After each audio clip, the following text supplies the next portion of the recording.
Okay, I'm going to call us to order at 6:05. And before we get started, I just want to let everybody know I need to make an addition to the agenda. I'm going to need to add under board management and governance. I'm going to take item L and move it to be M, and in L, I'm going to put a community council update. That was inadvertently slipped off the agenda and all of the additions. I also wanted to announce that to the community members that are here that I'm going to ask the board later on when we get down to discussing the scenarios for the possibility of tabling that to another meeting. We have a lot to go over tonight, and I was really getting concerned about how much time and energy we could devote to having a meaningful discussion about the possible scenarios. So I have presented that to them as an option. We'll have a brief discussion about whether we're going to try to get through some of it tonight, or whether we're going to table it and plan another meeting next week. It just really felt like after Saturday that this is such an important discussion that it really needed its own time. So we'll talk about it when we get further on in the agenda, but that is an option to table it and schedule another meeting. Okay? All right. We have Chris as our minute taker, so we're good. And is there any public comment at this time? All right, I'm going to take. Looking at the agenda, is it possible to move the public comment at the end of the meeting to before you go into executive session? Just in case anybody does have it. I don't know if that's within policy governance to do. So that it happens that the executive session is a placeholder in case something comes up, and we don't have one scheduled tonight. So it will just be our regular business meeting, and then we'll have that. We're not going to have an executive session tonight. So I don't know if that sort of solves the problem without doing anything. Yeah, perfect. Okay. And Patrick, you have a public comment. So January is School Board Recognition Month. Hopefully you all received your emails with your Darn Tough Sock certificates, right? Yeah. Awesome. Really excited about that. Well, we want to keep the awesomeness continuing tonight. So I first want to just acknowledge being a school board member has always been difficult. It's hard for me to imagine a window of time in recent years that being a school board member was as difficult as it is now, or will be in the coming few years as we go through pretty significant change, whatever that change may be. And I feel like through lots of work on a lot of people's parts over the past many years, the place we're in as a school district and where you are as a school board and your governance style, the work that's been happening around community engagement, we are really, really well poised to have some really, really hard conversations, and that's due entirely to the work that you've been doing as a board to be in a position to engage in that kind of work. So it will never be appreciated as much as it ought to be appreciated by the community that's going to be reacting to whatever hard conversations and hard decisions have to be made. But important to know that it's really genuinely appreciated, and everyone should be thanking you tremendously for that. As a token of appreciation, we have cake. Oh my God. And we'll thank Yes, we do. we'll thank Kathy and her team. Much cake as you would like. Cake. Because it'll be hard to see there. 4 feet, full bellies. We appreciate all that you do. Very nicely decorated. So we'll be partaking in that. Hopefully maybe before we get into the real business we can start divvying that up. And it doesn't stop there. So you may have noticed some MAUSD swag. We have MAUSD jackets and MAUSD vests. You can pick either a vest or a jacket. We have a range of sizes in this box for each of you, including our student reps. So make sure that you guys get in here too. Jennifer tried to have a range of sizes. We can get some different sizes, so if there isn't something here that fits you, just let Jennifer know and she'll take care of you and make sure that you get something that's going to work for you. Is it okay to take a few minutes and do cake and grab an item? And then I have instructions to get a picture to include in our new annual report that we can circulate while this is all happening. So let me just take one quick minute because this isn't an agenda item. Thank you. You're welcome.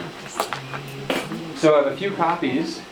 So to set the context for this a little bit, Elizabeth, a couple of months ago now probably, sent an email saying, hey, I stumbled across this annual report that looks really inviting, lots of pictures of kids, kid-centric, awesome. What do we think about something like that? I immediately thought it was amazing and looked so much more inviting to actually open the cover and see what's going on inside. So we kind of took that idea and ran with it and created this new look MAUSD annual report that's full of pictures and graphics and information.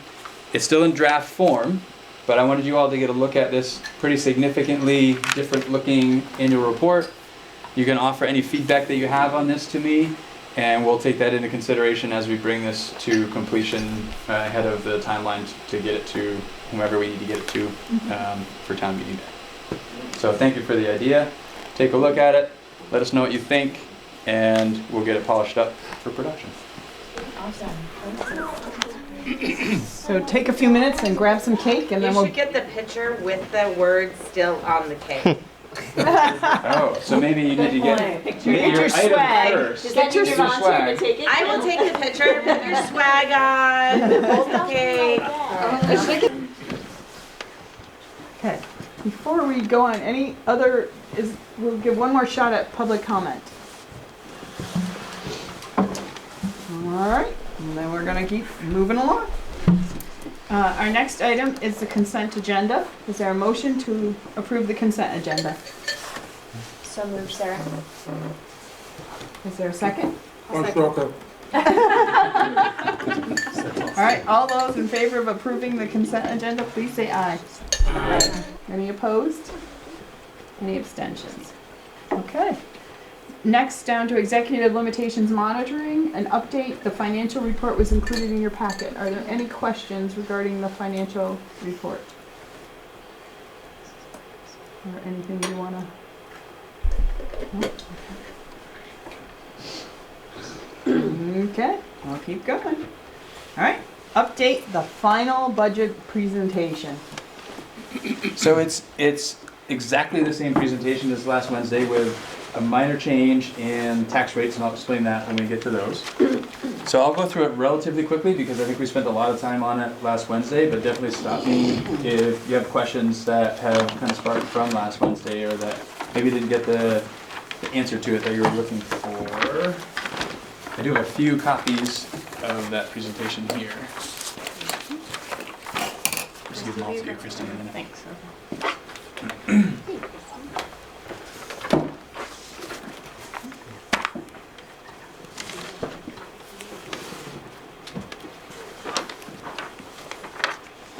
Maybe.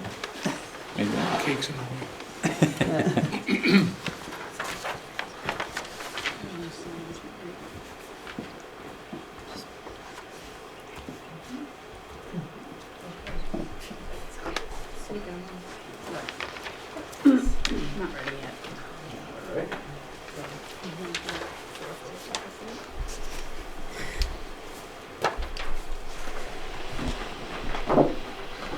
There we go. So as we did on Wednesday, so the agenda, vision for our schools, and the proposed budget, and we talked about the way I sort of drafted the vision that's in the presentation was to look at the community values, the board's ends policy, and the strategic plan goals, and tried to just create a few statements that articulated what seemed to be consistent that we as a community want for our schools. And I think that we agree that we all want students to achieve at high levels academically. We want all students to be physically, socially, and emotionally healthy and happy. We want students to feel welcome and safe in our schools and also within our community. We want our schools and community to partner closely to provide students with flexible and authentic learning opportunities. We want innovative, collaborative, and highly engaging learning happening in clean, light-filled, modern, energy-efficient, well-maintained facilities. And we want educators who feel personally and professionally satisfied by their work in a stable, well-staffed school with a robust system of support for professionals and for students. Several ways that this budget supports that vision: maintains the strong multi-tiered system of support, really emphasizing support for core instruction, maintains our programming for students, resources to support the strategic plan, maintains a robust facilities budget to continue to make improvements that are needed in the facilities, and it maintains staffing to provide in-house, job-embedded professional development to our educators. The target that the board set in October was, at the time, to use conservative equalized pupil estimates. We're now using the figures given to us by the state, and do not exceed the spending threshold. How did those numbers come out?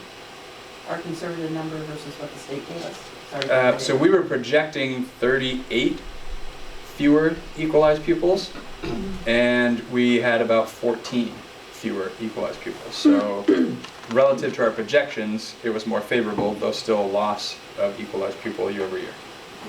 And the way we got the 38 from, our prior 3-year average had been 38, a decrease of 38. So that's what we were using to begin some budget projections.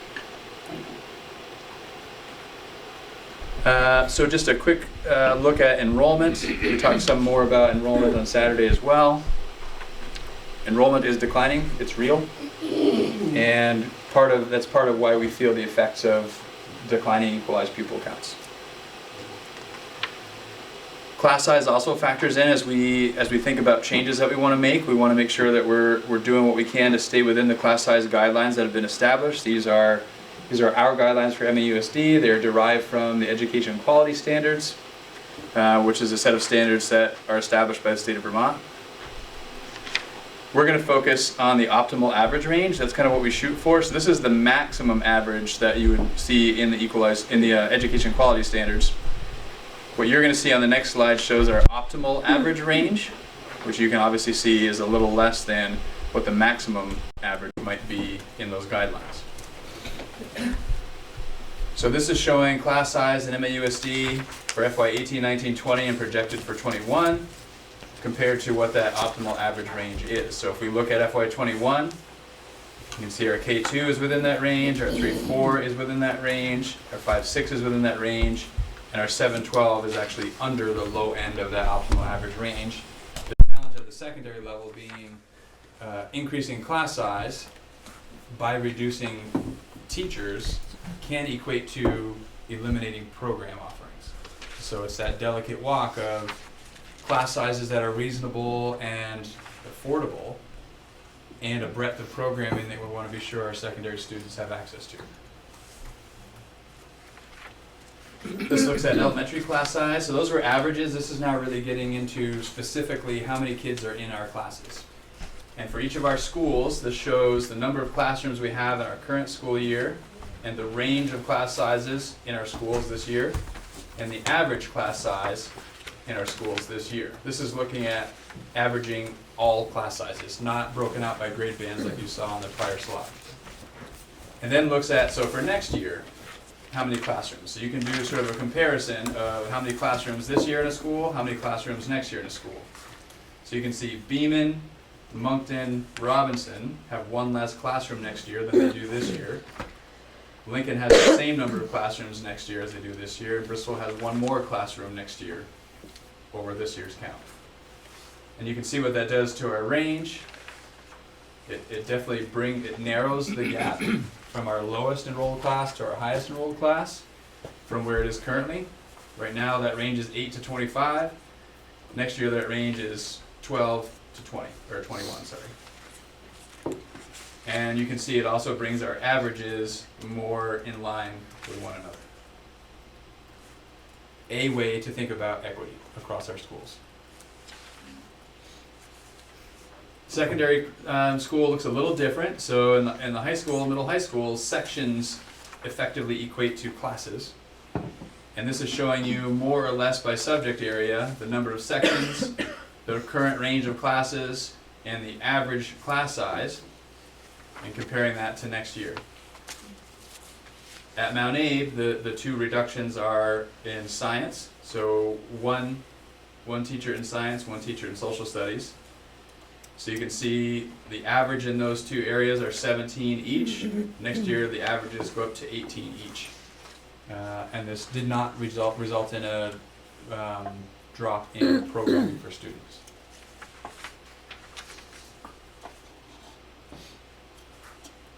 These are specifically the positions that are not in the FY21 budget, that are in the FY20 budget. Several positions that are in the FY20 budget that were not filled because of people choosing to leave for various reasons between last budget season and the start of the school year include 4.65 FTE support staff and 1.6 special educators. New positions not being filled for next year include a 2.0 FTE support staff, the 2.0 FTE classroom positions.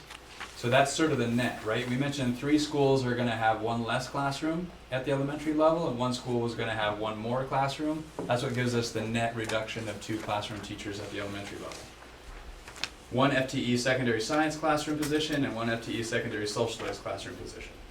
Also really important to note that these 12.25 FTE positions were able to be to not fill without having to RIF. So this is a combination of career change incentive that people took advantage of, as well as other attrition that has happened naturally over the past several months.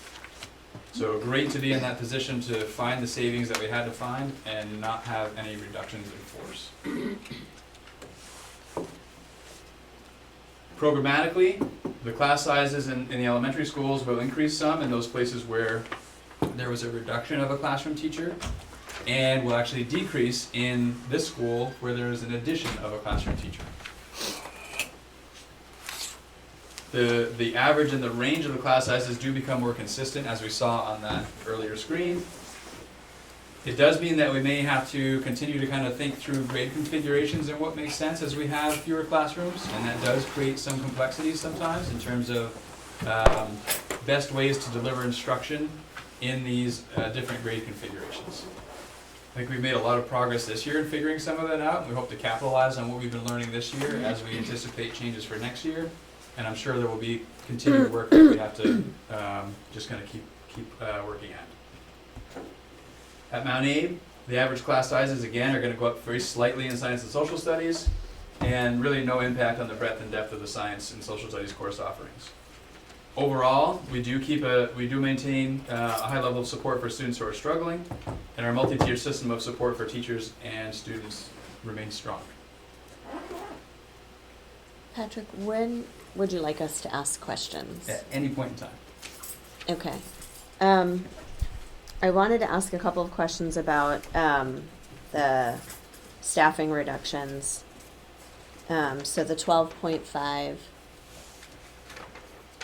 I got a little lost for a second. So some of those, so the ones on the left are ones that don't exist this year. So that's Correct. the 2 combined equals 12.25. And for the 1.6 special educator, what's our caseload like? Caseloads are around 10. So each special educator that is remaining Yeah, the has 10. caseloads can range, but they're around 10. I think our highest numbers are around 12. Okay. And lowest is maybe 5. 5. So 5 to 12 is the range. 10 is kind of the median. And that's maybe. with Okay. some of our special educators who travel between schools. They don't have caseloads because they're traveling between schools. So the ones that are staying put are managing the caseloads, and for those folks, they have yeah. in that range. Yeah. Okay. And our caseloads are lower than even the state level. I mean, our caseloads Okay. are low in general. Like in Vermont, caseloads are lower compared to nationally, but even our district is lower than our neighbors. Okay. And then are the only significant cuts to our budget to meet our target for 21 to staff in staffing reductions? Are those is that the place where we are making the the cuts, I mean, pretty I think, much. so for me, if we think about it in terms of positions, these are the positions that have been cut to the FY '21, to get the FY '21 budget together. Are there other places though where we're also making reductions in the budget, or is Yeah, this? so do, I would say. do we look at a percent? You know, what percentage of the reductions are coming from? I didn't pull that, but as I think about, and Floyd and Katrina and Susan can weigh in on this because we work together a lot.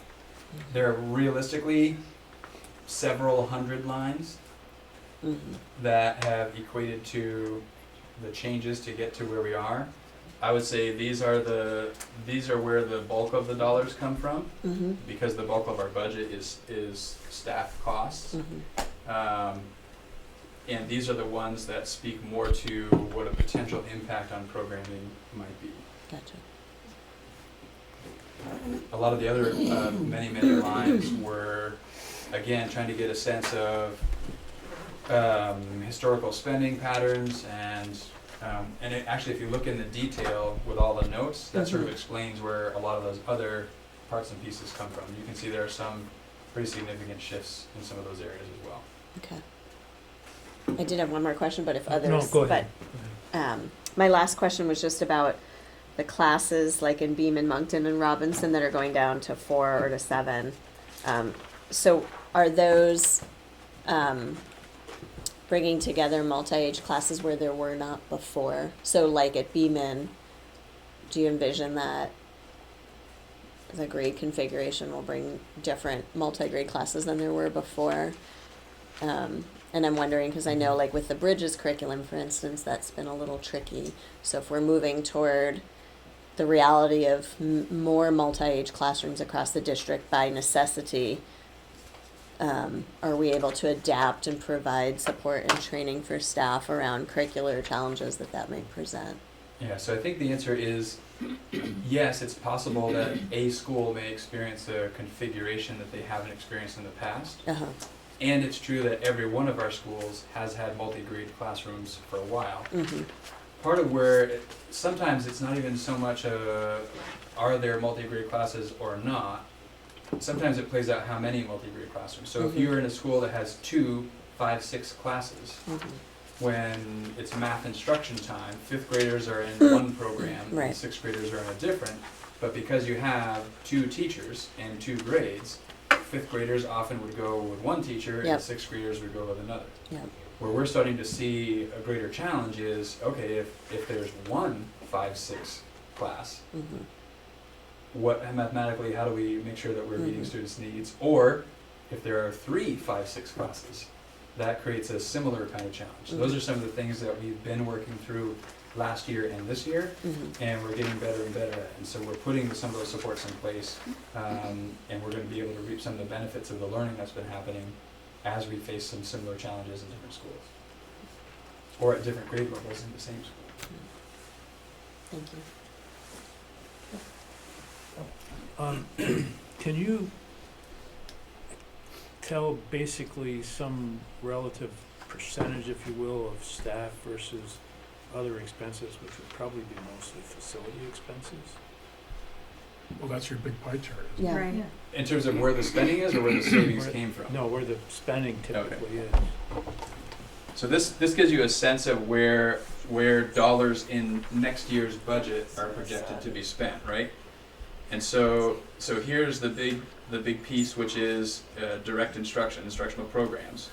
So this is where salaries, some benefits, professional development, tuition to the career center, guidance, health, supplies. That's a big piece right here. I'd also note in district admin, there's another descriptor here. So this includes all HRA costs, which a little north of $1 million, I think. Of this piece of the pie are benefits related to this piece of the pie. So they happen to be, those HRA costs are housed in a line that speaks more to district admin, though they're personnel related costs. So this piece of the pie actually would grow a little bit into that. And then we have instructional support. So this is where our coaches, instructional staff training, outside professional services exist. our special education piece, school administration, so that's sort of like office of the principal, that's salaries, benefits, supplies. There's some software, so there are some whole school related expenses in here. That slivers our food service contribution, athletics and co-curricular, that's our facilities piece of the pie, 11.2%. Transportation at just under 5%, debt service is very tiny at 0.6%, technology, and that completes the circle. So is staff and the money to support a staff like 80% of the budget and everything else is 20, including facilities, or 75-25? Yeah, 50-50? more 75-25, maybe 80-20, but probably 75-25 are really personnel related expenses. Okay, thanks. So, I have two questions. One, I'm just because I don't want to go back to the scenario, but the Beeman going to 4 teachers, whatever. This year they had their 5th teacher taught she taught a really small class, but she taught 3 sections of math. So I'm just asking the question: is there a plan for that to be kind of built into the professional development or whatever to help alleviate that? Because I think that was clearly a sticking point. Right. So I would say Katrina can weigh in on this. The plan right now is to provide professional development on how to do that well. And the people who would be providing that professional development feel really confident that it can be done well and are prepared to deliver that professional development, that support. And it's more than, I guess I just want to take advantage of the opportunity to continue to redefine professional development, because I think oftentimes where we go when we think professional development, that's they go to a training somewhere and come back, or they get a one-time thing and come back. The way we're doing professional development now is very different. So this will be ongoing, job-embedded, standing at your side in your classroom with your kids, helping you deliver this instruction, professional development. Much more effective and timely and adaptable to help meet this need. Well, I only just because I think the multi-age classroom thing is they do very well, and it's more of just been that math piece and making sure that we're not in that situation. Yeah, and some of it is something that we're trying to shift in terms of people's thinking is it. Often the narrative is when we talk about the math curriculum, people cite the Bridges program. Bridges is not a curriculum. Right. Bridges is a tool that we use to teach the math we want kids to know. Connected math is a tool we use to teach kids the math we want them to know. If we can train ourselves to think differently about it, and we focus on what's the math we want kids to know, and how do we utilize these tools to the best of their ability to serve our needs, we can think more flexibly about how we deliver math instruction. If we're stuck in section after section in our program, when we have a class that bridges 2 programs, we get stuck. So that's part of the training and the rethinking and the support that's going to be happening. My second question was just before there were middle school numbers in the other presentations, and then this one there doesn't seem to have been a reduction in the middle school, and they had, I thought, a lower classroom ratio, and I'm just curious over the decision making about where why those changes happened. Yeah, so this does show 7-12, and it doesn't differentiate middle school and high school, and I think it's with the teaming structure in grades 7 through 9, when we start looking at a classroom teacher in a section in those team structures, it significantly impacts the team structure itself, which has an impact across the middle school. Right. So that's something that we've been looking at, we're gonna continue to look at as we have fewer and fewer students. But that's a very different scale of change that would have a significant impact, and we wanna be really informed in making those decisions before we go down that path. And And I think we had one middle school teacher take advantage of the career change, so to make more significant shift would have meant making reductions in force. And with an opportunity to hit a budget target without having to do that, we decided not to go down that path of making that change at this time. Cool. To expand on Krista's questioning around the multi-age and accommodating those classrooms, has any consideration been given to possibly, say in math, to teach to a child's level Yeah. of proficiency versus their actual grade? So you could have a third grader who could be in 5th grade math because they've moved along that, and you could have a 5th grader and not call it a grade math, but call it something else so that there isn't any stigma around, well, you're not moving. The student should be moving, it's just where they need to be, not the grade they're in. Has any consideration been given to that? I guess my short answer is yes, and for many, many years. It's not new with the grade configuration, so Manny has been working has been building their proficiency-based system for a while, and as we get really strong in proficiency-based teaching and learning, the flexibility in how we meet kids where they are relative to the proficiency level is going to grow, and that makes connections to personalized learning, etc. When I think about what you're saying, so there is no way, if a 5th grader is in a room with 2nd graders, we can call it whatever we want, and there's going to be a stigma. So rather than that approach, what teachers have been working really hard to do and are doing a great job of is differentiating for that range of strengths and needs within their classroom, so that they're in a room with their peers, but they may be working at, like a teacher may be working with 3 or 4 different levels of student need and student strengths in a math lesson around the same topic, right? So we can be talking about fractions at this level and at this level. Everybody's in the room together, there are different sort of sections in the room, and they're all working on fractions, and they're all working toward different targets. So that's the approach that we've been taking, which I think is the better approach for outcomes for students, and it's really hard work for teachers to do that well.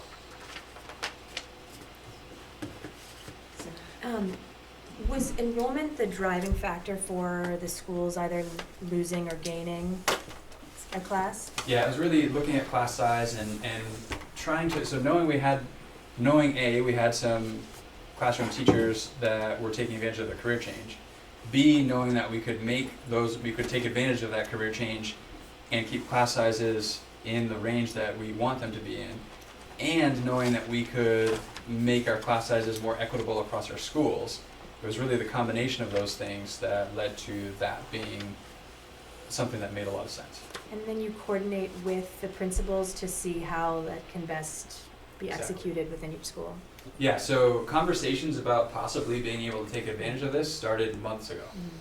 As we're exploring, okay, we're anticipating needing to find some money, where are some possibilities, how can we do this, how might we take advantage of attrition, how can we take a step toward equity as we make these changes. And so then as we get more and more information, those conversations evolve to a point where we have clarity on, okay, this is what the budget's really looking like now that our numbers are coming in and are getting more solid. These are some of the things we know with greater certainty about who's going to take advantage of a career change or is leaving for some other reason. And then we sort of put those pieces of the puzzle together into something that makes sense for a variety of reasons. So to take that to the next step, once that's more solidified for building principals, will there be an opportunity for staff to be part of thinking about what they might need for support, or what those configurations might look like, or what's their role in being proactive to addressing any challenges that they see might, be a result of the reductions? Sure. So those are conversations that typically are happening between principal and their staff. So as the principal is becoming clear on what their staffing level is going to be, and therefore it starts thinking about what's the configuration that that's going to create for them. Then they're working with staff to anticipate what's the need given these changes, and how do we try to get ahead of that need. And they're working with building principal, classroom teachers, thinking about talking with coaches and coordinators. Principals are working with central office folks to think through that, and we're trying to have coordinated efforts to meet those needs as they're coming up. And that's what can we anticipate, and there are needs that always surface that we couldn't have anticipated, and we have resources in place to be responsive to those needs as they come up. Well, you had your hand up.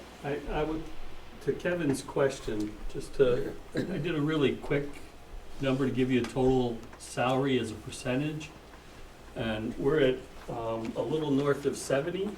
To give you something to add to that, transportation is broken out entirely, so when you're comparing where that number is to other school districts that maybe have in-house, a large portion of the transportation would be driven by employee costs as well. That's another 5% roughly, so we're in that 73% range of our total budget is salary and salary costs. Benefits as well? Benefits as well, yeah, which is, and that's quick, but it gives you a pretty close ballpark, and Thank you. you're welcome.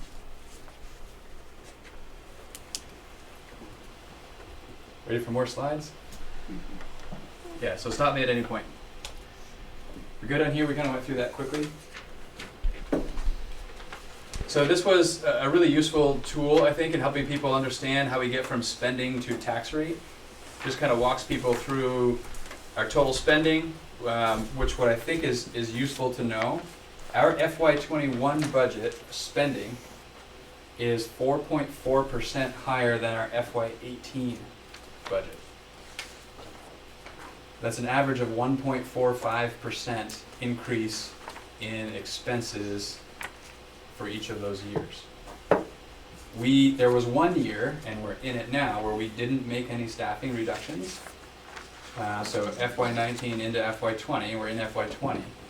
That year that we didn't make any staffing changes, and granted there were changes, like as I mentioned, nutrition and all those things, like people changed places, but our budget didn't have fewer positions in it than the prior year's budget.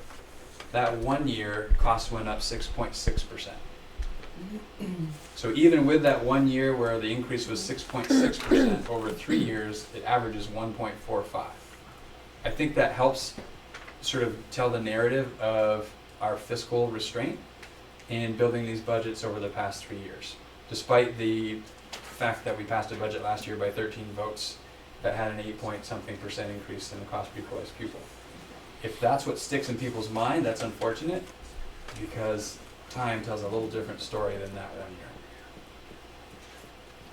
But this sort of walks them through our spending, less our revenue, gives our cost, our education spending dollar amount, divided by equalized pupil, gives you your cost per equalized pupil. You divide that by the property tax yield, gives you your equalized property tax rate, and then you divide that by your COA, and it gives you your town tax rate. What's interesting, Floyd and I were just talking about this today. Effectively, there's one thing we have control over in this list, and it's our spending, which I just told you averages 1.45% increase. Inflation is more than 1.45%. And to have that 1.45% despite 3% or better increase in salaries, 13-ish% increase in healthcare, again, I think demonstrates, to our taxpayers that we're taking cost of education seriously and we're controlling it greatly while strengthening our system, which is to be celebrated, and it doesn't always feel celebrated. But the equalized pupil count has gone down over those 4 years. Exactly. Over those 4 years, it's gone down 100, maybe more. It's a lot. So you take 100 equalized pupils, give or take, times 17, 18,000 apiece. It's real money. And that's the pinch that we're feeling.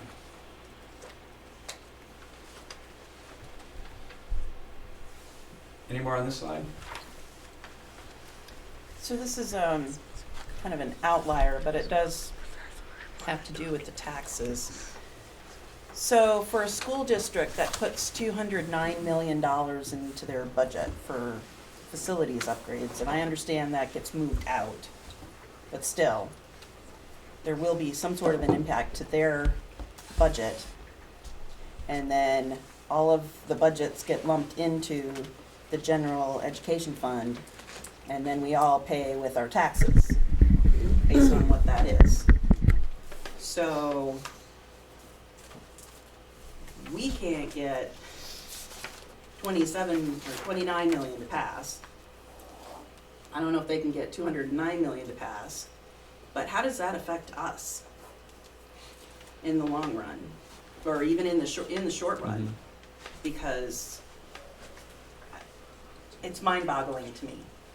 So that there's a lot to that. Let me see. I'll try and start and work my way down, and we'll see where we go.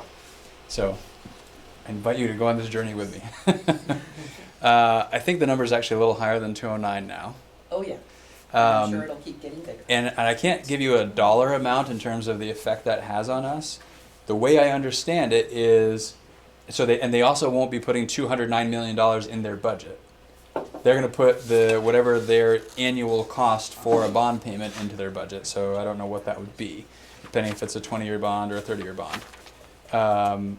Where I think all towns feel that is in the yield, right? So we're all going to be passing budgets, hopefully, sometime March or April. Some school districts don't vote until April. And when all the budgets have passed, including those that failed and had to be revoted, when we know how much money taxes need to raise for education spending in Vermont, then the yield is set. So spending in other districts impacts the yield, which impacts our tax rate, which impacts how much you pay for taxes. So in that way, as I understand it, as a state, we all help pay for everyone's budget with a bond or not. One could make the same argument for us. We have $1 million in construction services. I would say most school districts do not have $1 million in construction services. They may have long-term debt, and that does count in terms of money that needs to be raised through taxes. It doesn't count against their spending threshold penalty, but we do still need to pay for that through taxes. So we're costing other districts our share as well. Now, how does that scale up? A district our size at $1 million a year compared to a district South Burlington size with however much is going to have to be in theirs to cover a bond. I don't know, is that equitable or not? But I know plenty of districts would point to us and say that's unfair that they have $1 million that we don't and we're all paying for it. So I don't know how it really all comes out in the wash. Okay. But that's helpful. Yeah.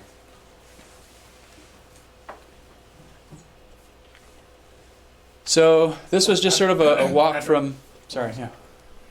Amy's not even sure what she's signing. So, Annie, sorry. Everybody wants you to be. You can wait and I'll talk. Yeah, that's what I thought. Sorry. That's okay. So this was just a walk from the information we brought in October, and then as it evolved through November, December, and January, and what you're seeing here today. So you can see, and we talked about some of the changes, and I'll explain more on the next slide. We are projecting to be under the spending threshold by $13,511. I call that at the spending threshold. And what has happened since what you saw in December, where we were $455,000 under the spending threshold, is a couple of different things. One is we had an increase in spending in the tuition to the Career Center. So this is something we don't really have any control over. The Career Center sort of figured out some things that they needed to adjust in their spending, and that had an inflationary impact on their tuition, and they passed that expense on to us as a sending district. But you So- shouldn't see that again next year. Right, that's The way they more or built it less a in. one-time correction, Right. yeah. Right. Maybe it'll go back. Until we get some new piece of information that has It'll to stay change where it everybody's is. spending. It'll stay where it is. Yeah. So 120,000 increase in spending, and we accidentally counted revenue that is paid on behalf of Tech Ed as revenue that we could count to offset our spending. That revenue goes directly to the Career Center. It shows up on our revenue sheet that's in your packet, but we don't actually get to count that as revenue, and we had counted it as revenue, so we had to back that out on the revenue side. So increases up, revenue down, had a total impact on our ed spending of 442. So Patrick, that adjustment, was that simply a matter of transferring that particular line item to the new budget format? Or was that a systemic issue that we've been doing in the past? No, it's not a systemic issue. This is not an error we've made in years past, and it's one that we made this year. Okay. I think it has always shown up there. It's just this year we accidentally included it, and we shouldn't have, and didn't touch it till just ahead of the January 22nd budget form. Okay.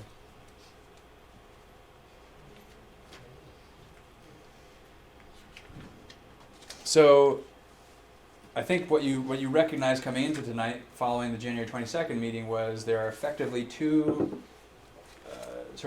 options for the board to weigh in terms of what to bring forth to the voters.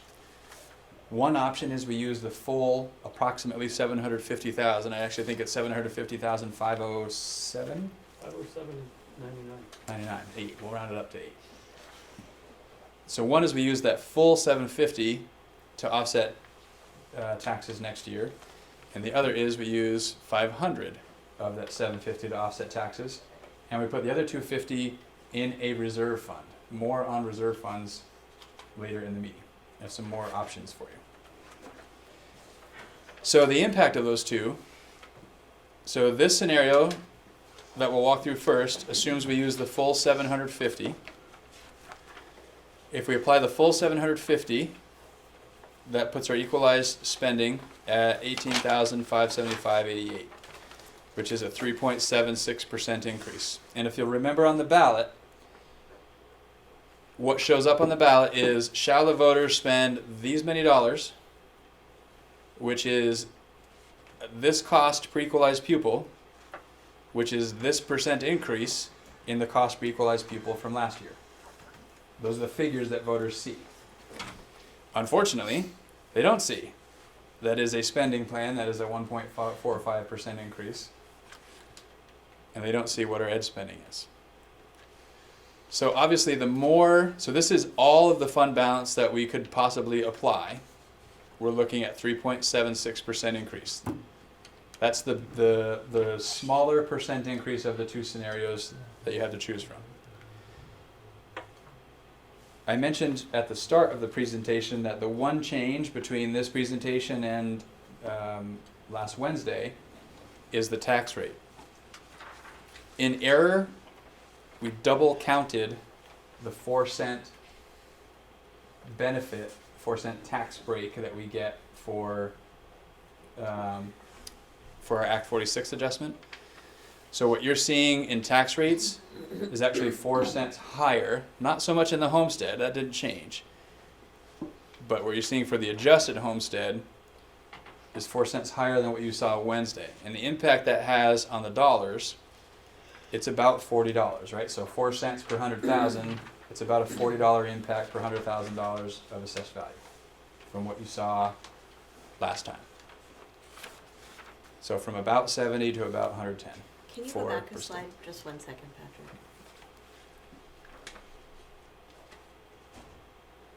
Okay, thank you. And that, we didn't talk much about this, but in this presentation, but we did talk about it some in others. CLAs went down for every town, and they went down different amounts. So when the CLA goes down, that has a negative impact in terms of it drives up your tax rate and drives up the dollars then that are paid. So that factor of a decreasing CLA in every town is a piece of what is driving the tax costs up. Did you get what you needed from that slide, Krista? Yeah, thank you. So that's again per 100,000 of assessed value. That's what taxpayers can be looking at. This is, I think, an important time to mention. About 2/3 of Vermonters don't pay based on the value of their home. They pay based on their earned income, which is a significant difference from paying based on the full value of your home. I have. So Don actually came across something. Yeah, maybe that handout will be a good I thing. think, is this one for every town? Yeah, this is one for every town. So just as sort of an example, Don came across something in another annual report that was a tool that folks could go in and use and apply, basically put in the value of your home for your town, and if you pay based on the value of your home, it will tell you how much approximately. Like, we're not like, don't take this to the bank because that's not what we do, but as a tool for you to get a sense of how much your taxes might be, you can either punch in the value of your home or punch in your family, your household income, and you can see what you're looking at for an increase in your taxes. Education taxes. This does not include your municipal taxes and everything else. This is specifically what your education portion of your taxes might change. So we're going to be making this tool available on our website for people to go in and find their town, put in whatever information they think is going to give them the better sort of report out in terms of what their taxes might be, and they can dial that in. We're finding, Floyd, help me out with this, but if so, anyone who makes a family sort of household income under 141,000 or less pays based on income, not based on property value. $141,001, and you're paying based on the value of your home.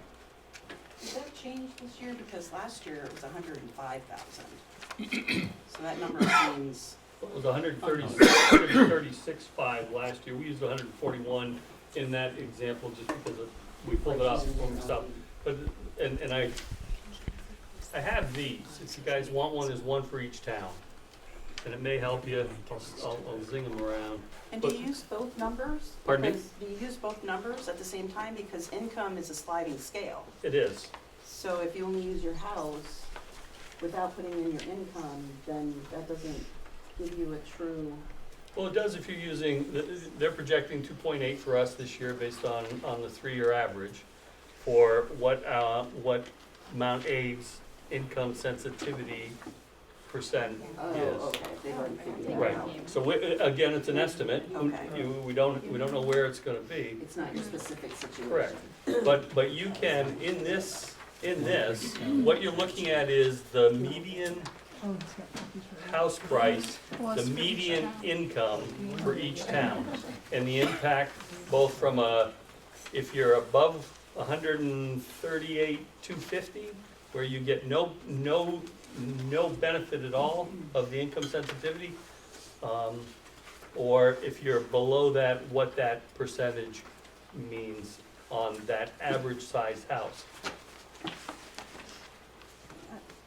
But did they not make it that way? No, good.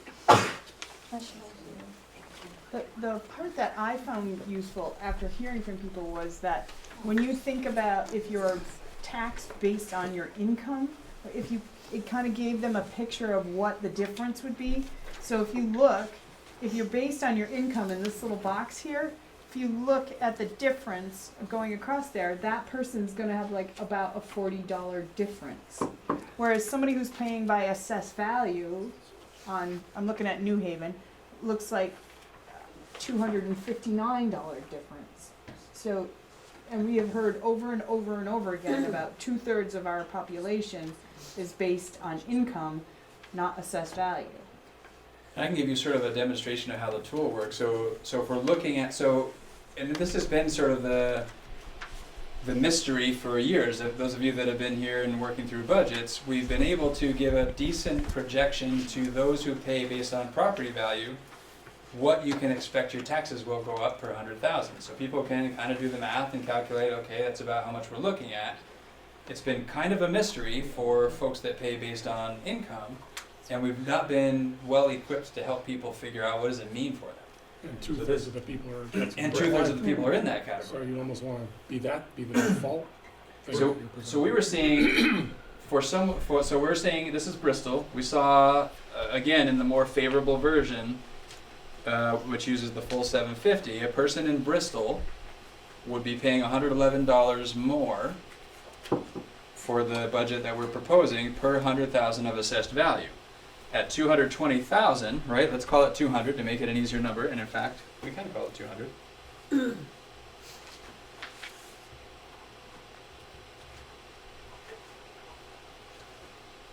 So a person who has a home valued at 200,000, my screen will cooperate,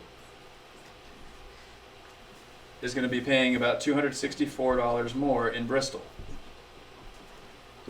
A person in Bristol whose household income is $61,710, which Floyd found is the median household income in Bristol, is going to be paying $37 more.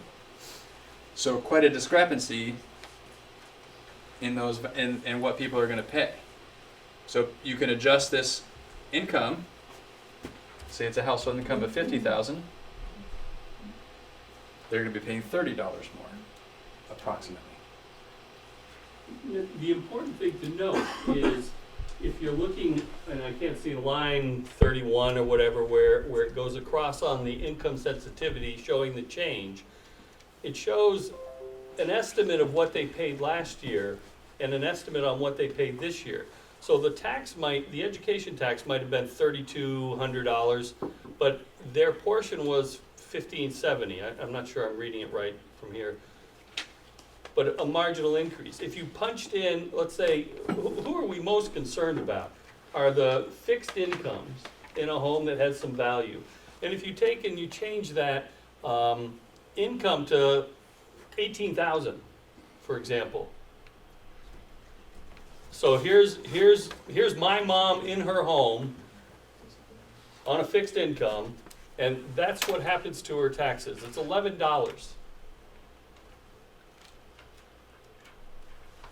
$11 increase. Correct. Yes. Year Correct. You know, thank you. Wouldn't that be nice? We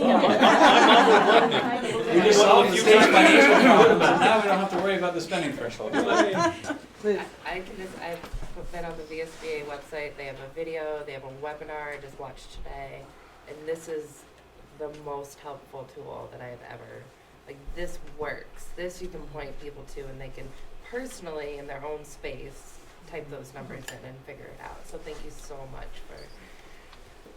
And just, Yeah. we stole it in all fairness. That's fine. You're okay with that? Yeah, it's good. Krista. It would behoove us to figure out how to share this tool with our population as widely as possible. So I was asking Patrick, I mean, a link on our Facebook page, on the community, whatever it is we want to do, I think it would be really helpful to do that. We've talked about loading this into a bunch of Google Chromebooks and bringing them places. Sit there and punch your numbers in, hand it to your neighbor, punch yours in. Be sure to erase before you hand it over. Right. But because it's Google Docs or Excel, not everyone necessarily has access to a Google Docs account or Excel. So Can you make one page in our annual report the link and say this is the impact to your taxes estimate, go here? Well, they would still need to somehow, they can click on the link, but they still need Well, I mean, Google they or could type the link something. in. Well, to a so it's a computer. little odd that, we seem to be able to put together a chart, several charts actually, about how you get to the assessed value version of your number. But what's so difficult if we know what the state's done to the yield and to these income levels, to just have a little spreadsheet? It doesn't have to cover everybody, but it can cover the high, low, middle range or something. And that would just give people an idea of what I'm gonna be in between here and here. Sure. I mean, we could use something like, this is the median, and we can go 50% higher, 50% lower, and that probably captures. You capture the top of the threshold where you jump into the assessment thing and Yeah. pick some random low number. And this is, I think, as of yesterday, Floyd put this together, so we're Oh, still, this morning. this morning, so we're Don still, sent me a note late last night saying, could you tweak it a little? Yes, great, please. but the point being, we're still playing with how do we make this tool as useful as possible to people. In all fairness, I said, I wonder. Did not give any direction. I No, your chair says, I wonder, you just ignore it.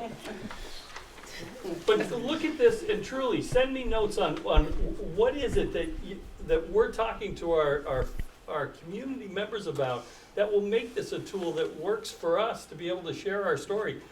And at the end of the day, we look at, we're all this angst about an increase, and South Burlington is pushing an 11.7% increase on their tax, 11.7% increase on their tax.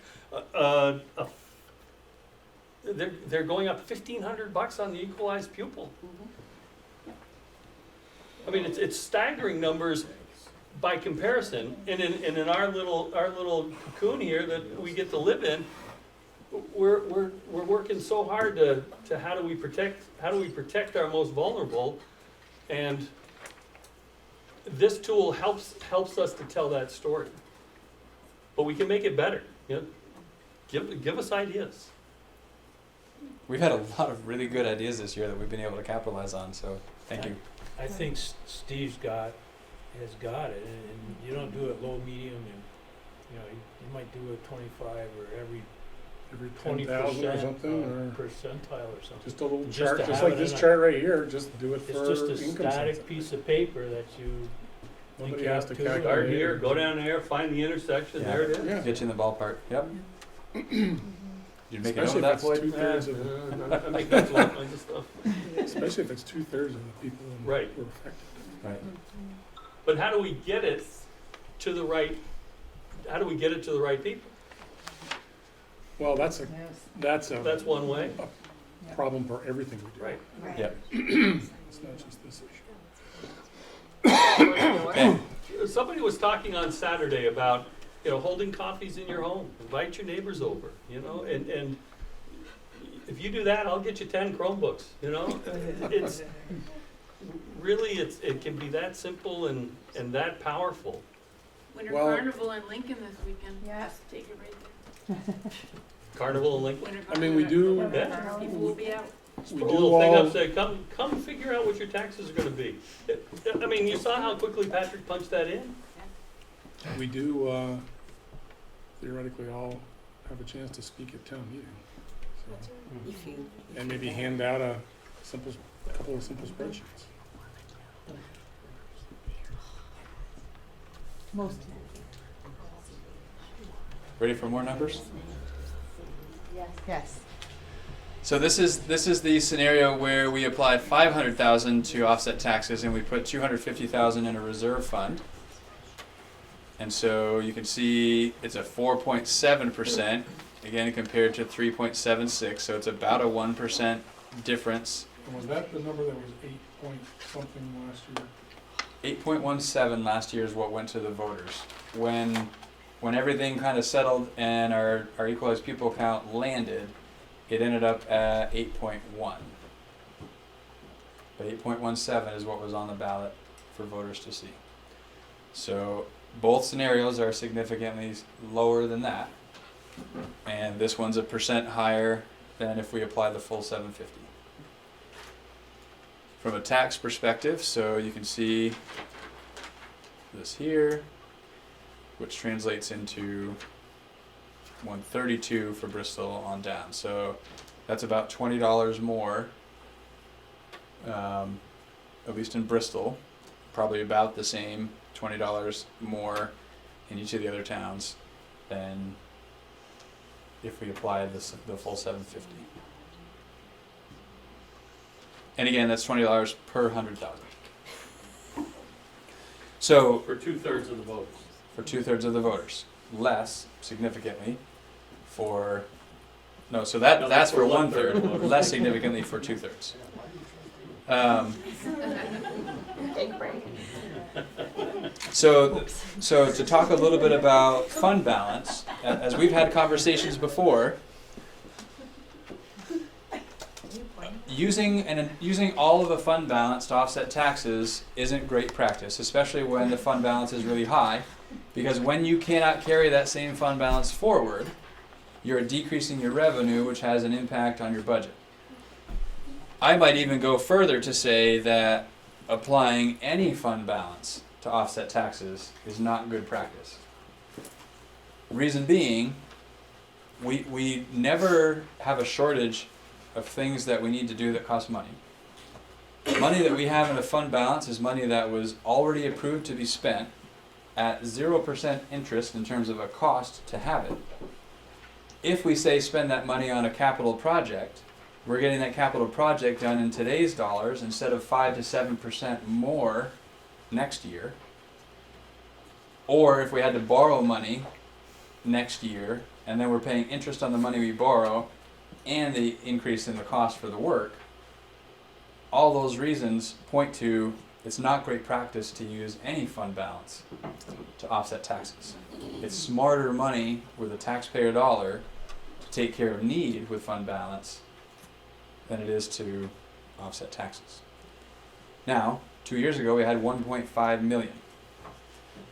To eat 1.5 million in revenue in a year would obviously have a tremendous impact on our ability to get a reasonable budget passed.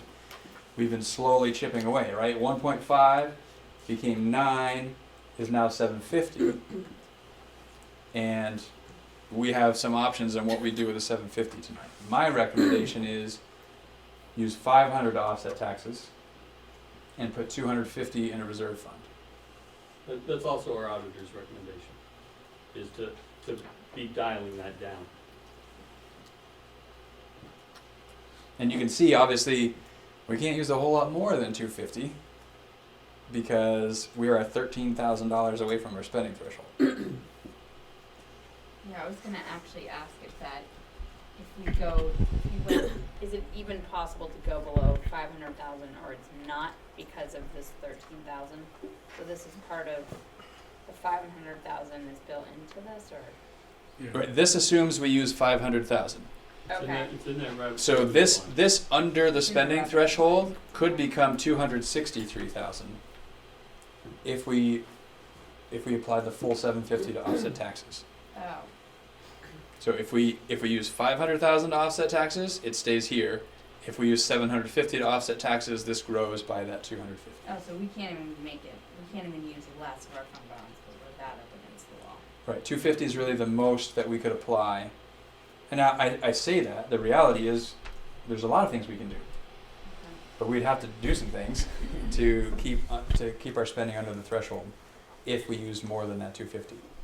We could use 263. Great idea. If they change your number by 1 student. You'd have to make another chart. Right. You're in trouble. But that is the effect. This does assume we use 500,000. But the bigger picture is Okay. 900,000 used last year to offset taxes versus 500,000 this year. And let's look at, it's not about where you are, it's about where we're going. If we can get to 250 next year and 0 the year after, then we have two things. We have, depending on what y'all want to do with that money that we're no longer using to offset taxes, it puts options in your decision making going forward with any fund balance that we end up with. And is generally speaking, as we anticipate tighter and tighter budgets, greater flexibility in where funds exist is a benefit. Because as wiggle room becomes a thing of the past, think about a 1% error in our budget is $300,000. Well, So we could be 99% right, and we're off by 300 grand. Does the fund balance, to that point, also act like your contingency each year? It can. It can act as a couple of things. It can act as a contingency, and it can act as almost a savings account to tackle some big things that we know we need to do. And there, If you're putting it aside each year, exactly. but if you're working to a 0 fund balance carryover, then theoretically, you'd have nothing to put in a capital budget the next year, Not necessarily. unless you're dedicating it to it in the Right. budget. So the goal isn't necessarily to end each year without a fund balance. Mm. The goal is to not put any fund balance into the next year's budget to offset taxes. Okay. So you still wanna keep, in construction, you try to We keep still wanna go 3 to through the whole 5%. year looking to keep our pencil sharp You'd- and Well- end the year with a little bit more than we thought we were Right. going to. Right. But to your point, Otherwise, you Steve, might just, it's fairly common, I think, for a lot of municipalities, in addition to construction, to keep sort of in the coffers a 3 to 5%, maybe even 7% reserve rainy day. for unexpected things. We currently have, if we think about the 600,000 that's in our capital reserve fund, we probably have a little less than 2% in reserves. But that six And that hundred is 600 's already- dedicated for. That's capital earmarked improvement. for Right. our big project for the locker room. So even that doesn't necessarily count. It's not easily accessible. Right. Sarah? This is if I remember correctly, we were advised several years ago to use some of that fund balance to offset taxes because we had too much. Am I right in that memory, or is that like Exactly. a weird? So we got into this habit because we had all this extra lying around and we didn't have any, we couldn't put it into a reserve fund at that time? We didn't have a reserve fund. So Okay. the habit that had been formed prior to my arrival was all fund balance offsets taxes. Oh, That's bad practice from my perspective, especially when you have large fund balances like 1.5 million. Because and so that was the decision that we were faced with last year. Had we applied the full 1.5 million offset this year, we now only have 750. okay. That's half. We'd have a $750,000 drop in revenue comparing those two that we would have no control over. It's like you're relying on a previous year's approved budget to try to make your current year's budget Right. pass. Because you also don't You're want like, counting a current budget to be in a good position next year and the year after. Right. Right. That's crazy. you don't want to be in a position to say, boy, we have to make sure we build this budget to be sure that we're going to end with at least 1.5 million at the end. Like that's not a great place to be. So though it hasn't been easy, we've been knocking that large fund balance carry forward down, and we have an opportunity to chip away at that a little bit again this year. Yeah. 250 is unfortunately the most it seems prudent that we can get away with this time. And probably this time next year, we'll have a similar conversation about how much lower can we get that and maintain programming and staffing and get a budget that'll pass. It's always that sort of balance between all those things. So it's kind of like, you build a budget, you got a contingency. If everything goes well, you end up with your contingency at the end of the year, and if things don't go well, you don't have anything. Yep. That's pretty much it. And when you have a large fund balance and that's your practice, and there are quite a few other districts that use that as their practice, the state might go, oh, look at that, you all have extra money, we're gonna take it. Because they haven't done that specifically, but they've rated funds to take money. One of the best terms I've heard ever in education is the clawback. The clawback, right.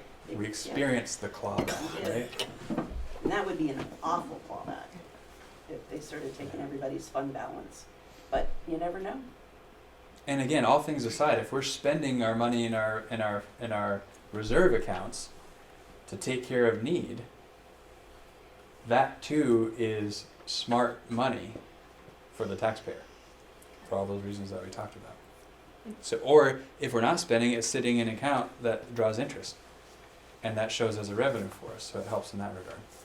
And as a person who likes to have a sharp pencil, that our budget is reflective of what we really think we're gonna spend, if we have reserves, that gives the district, the board, the ability to take a little bit more aggressive position with stronger budget accuracy, because we don't have to end the year with money, so we can go into the next year with some.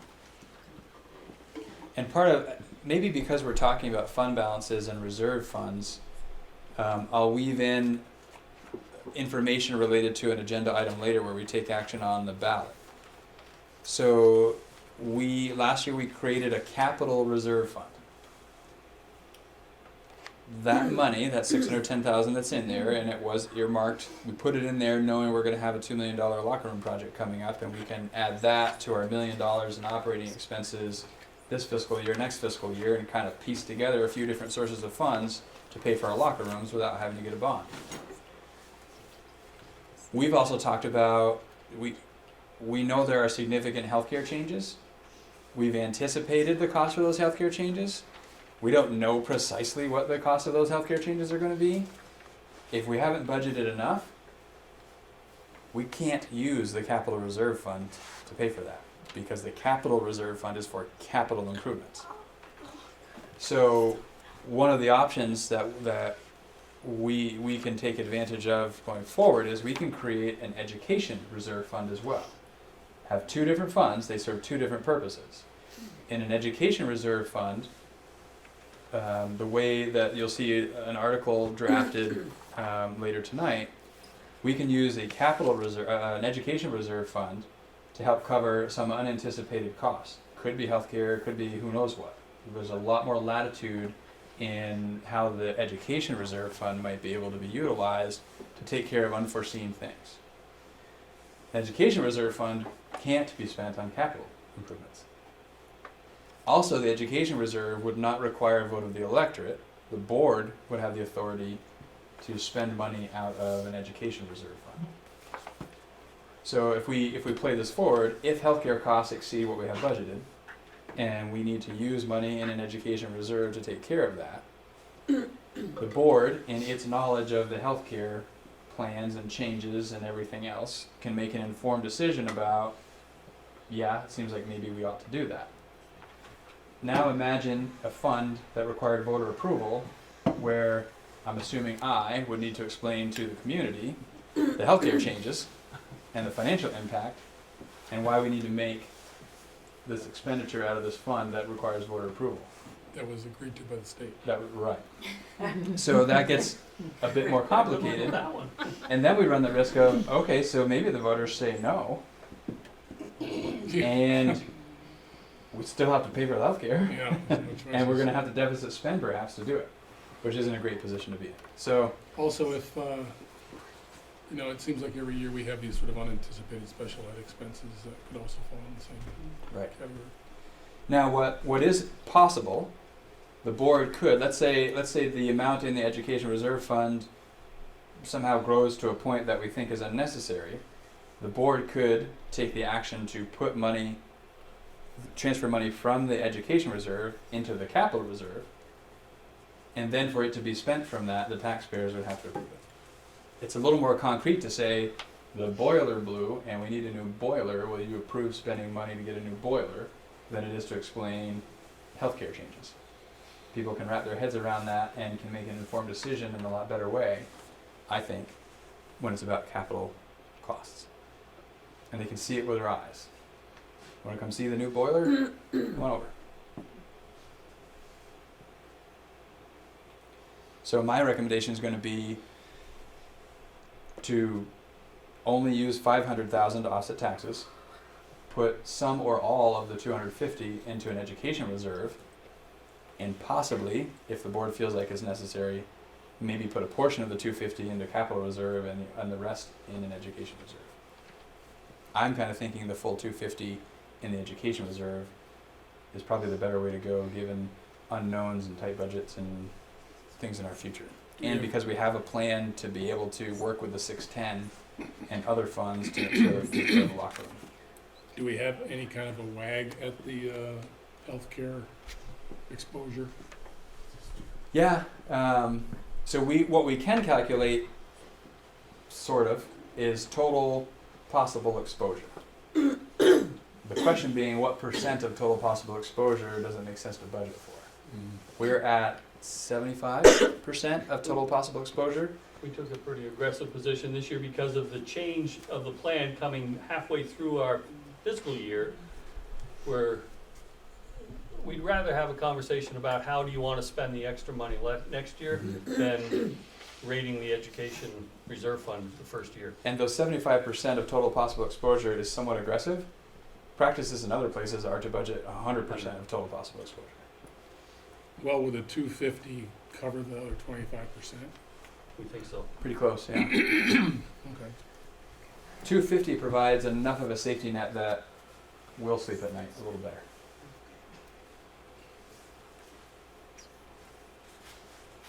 Because that was a question that Floyd and I talked about at some length. Is 75% enough? In particular, as we continue to learn more about the changes and the costs associated, et cetera, we were starting to lean toward may not be enough. And so as you can see, we're so tight in our spending, rather than build more money into the budget on the healthcare, we thought maybe if we could put some money in a fund like this to cover us if we're not in the ballpark, was a better way to go in terms of impact on programming for students. And have the flexibility to spend it. I can't think of a better gift for this board to give the board 3 years from now than these type of decisions. Is that board in 3 years, in whatever makeup it's in, will have the opportunity to make better decisions with a little bit of reserve, as opposed to having to burn current fund balance to cover taxes.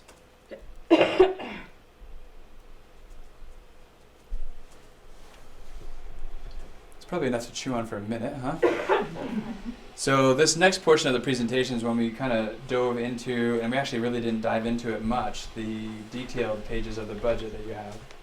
So we can talk about any of those notes that are in there.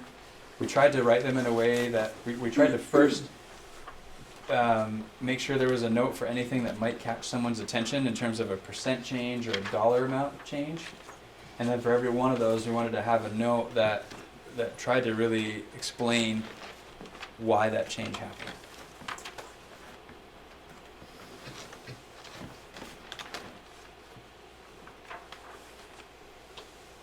So if any of those notes didn't make sense, or if you had any questions about those lines, happy to dig into that.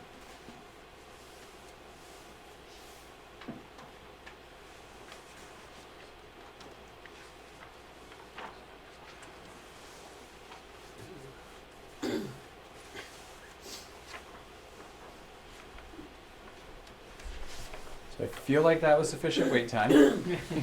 I've been practicing, but feel free to stop me if a question does come to mind, or as you're scanning that, if something pops up. And so this, again, I won't go through all of these. It's in your packet.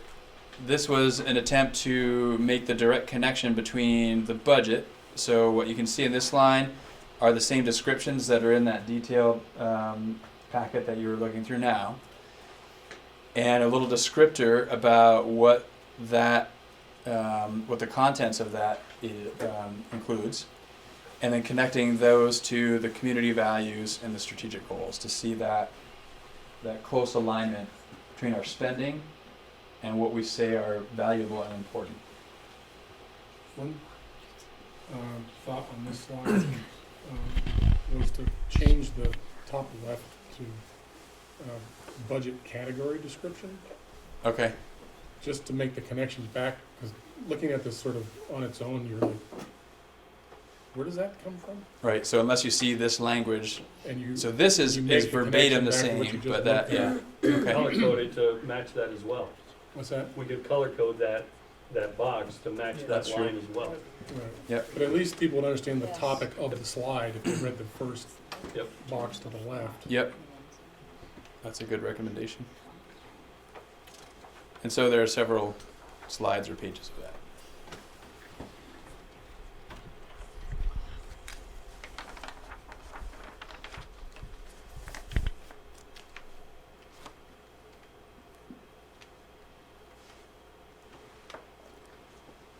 Guess I'll leave it there. I'll be sitting right there if you have any more questions. Get the cake on the way back. Anybody else need cake? Well, There are thank you for- take-home things, so it's when the time comes at the end. Thank you for going through that for the 12th time. Yeah, it says. I almost didn't need the slides. Yeah. Boy, seeing that go by in your sleep. So Are you all right with it? You need a few more minutes to digest? Okay, so the next thing we have to do is approve the budget. I guess it officially is adopted the budget. And then we have to approve the ballot language and the warning. So, everyone remembers that in order to talk about an action item, you first have to have a motion and a second, and then we can discuss any more about it. Okay? So moving on to board management and governance. The action item is to approve a budget of $31,399,182. Andrew? Second. Sarah. Sarah. All right. Do you want to talk about anything?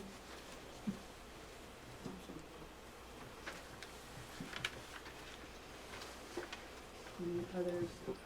Sarah? We really were just literally choosing between option A, 750, or option B, 500. Not This yet, one? because in both of those scenarios, the spending is the same. Oh, so, great. I'll give you multiple options when you get to the next Oh, agenda. gosh, okay. Okay. So that's education spending, right? Is that That's correct? not Expenses. education spending, that's expenses. Education expenses. Hannah says that's a lot of money.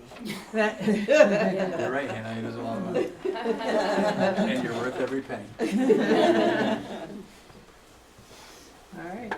I'm not seeing anybody who needs to talk about anything, so all those in favor of approving a budget of $31,399,182.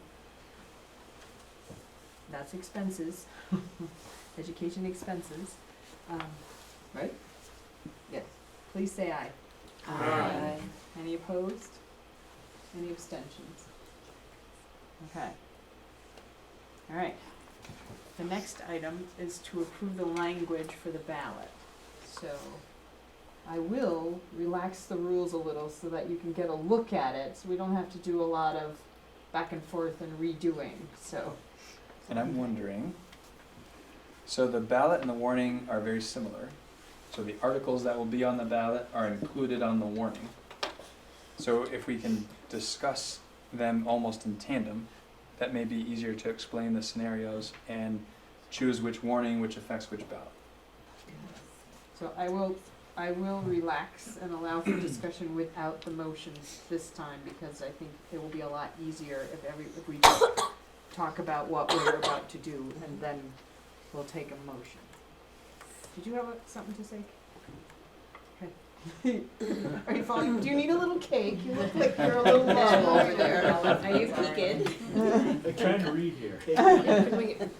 All right, so there are 4 options for you for a warning. I don't think it will be as complicated as it sounds when I tell you that you have 4 options. One option is put no money into any account and the full $750,000 goes to offset taxes. Okay? No. Another option is to put all of $250,000 into a capital reserve fund that we have already established. A third option is to put all of $250,000 into both establishing and putting $250,000 into an education reserve fund that has the flexibility that we talked about and board authorization to spend. And a fourth option is to put some of the $250 into the capital reserve and some of the $250 into the education reserve, and you can figure out what split of that you would want to put in. And how much do we have in capital reserve currently? We currently have about $610,000 in capital reserve, pretty much all of which is earmarked to go toward the locker room project at Mount Nave, which will start this spring. So that will be a combination of some intentionally unspent money from construction services in FY20, which we're in now, plus the 610 or so in the capital reserve, plus a portion of the $1 million in next year's construction services line. So the combination of those three pots of money totaling what we need to take care of the cost for the locker room project, currently estimated at 1.9 million. Sarah? Do we have to ask them about using the 600, them being everybody, about using that 600,000? It would take a vote of the electorate to Is spend that the on 600. this ballot too, then? That is something that can happen in a few different ways. So it can be on the ballot, it can be at a special meeting. Okay. It doesn't have to be on the ballot for this. Oh, okay. It doesn't have to be a written, yes. It will, it can happen in a few different ways. It can happen, it can happen at a specially warned vote. Okay. Or it can happen at an already warned vote. Does it make any sense to include it in this round of, No. Actually, no, okay, because it's more confusing I see. and it becomes just, Don't muddy the waters. yeah, exactly. And we don't know how much it's gonna cost completely yet. We don't have a true bid. Right, so we're close to going out to bid. We've pre-qualified contractors. So we know companies that have met our pre-qualification specifications. We will then invite to bid. We'll then get bids, and that will give us a little more information about what the true cost may be. And then we can decide what, if any, and how much of that 610 we might need to ask the voters for. Kevin? So the vote to release that money, does it have to be Australian ballot, or could it be a meeting? It's a meeting. It's a meeting. Well, when we did it for Mount Abraham and it was a meeting, so it was like a special meeting and we had a night and I almost think 10 Pam people Marsh show came. up to approve it, 10 people approve it. Right. Yeah. We'll have like beer and pizza or anything at the meeting? I don't know there's anything that precludes you from Well, there is having beer. Australian ballot.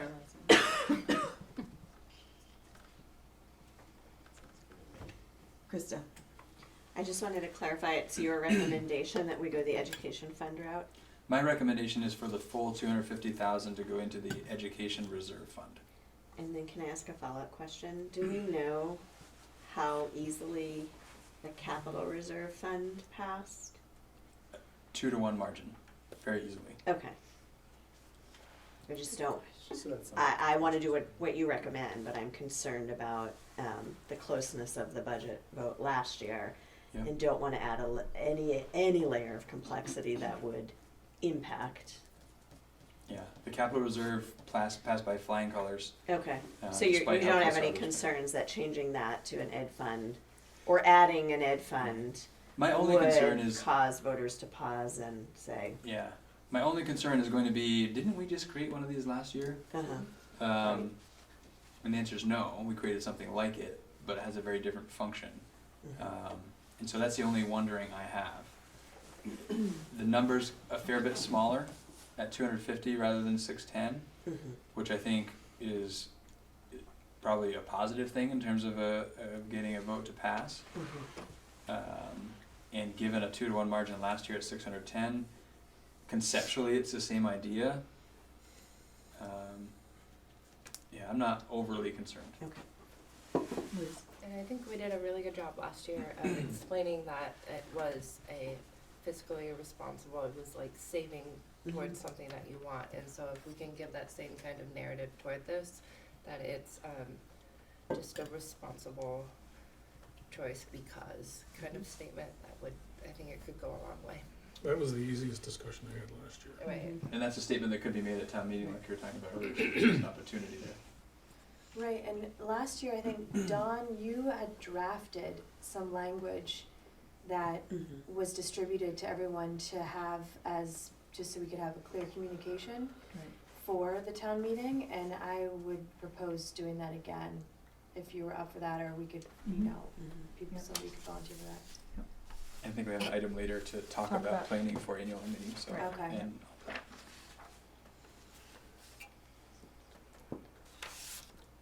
Any other questions?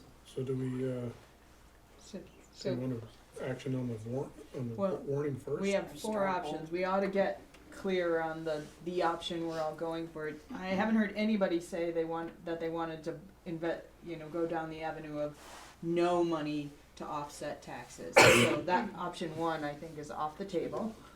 Thumbs. I haven't heard that. Yeah. Yeah, we could do Um, funds if you want.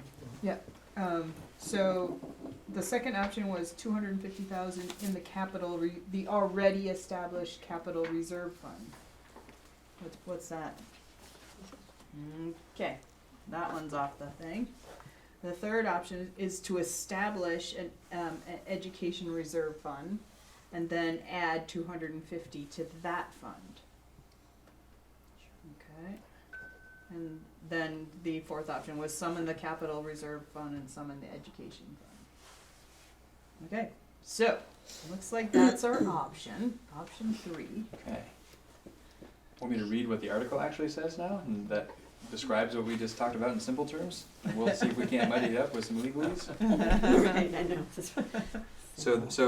So this effectively, so these are articles that are on the warning that will be voted on by Australian ballot at town meeting. So the ballot will actually read two things. One, this would be Article 10.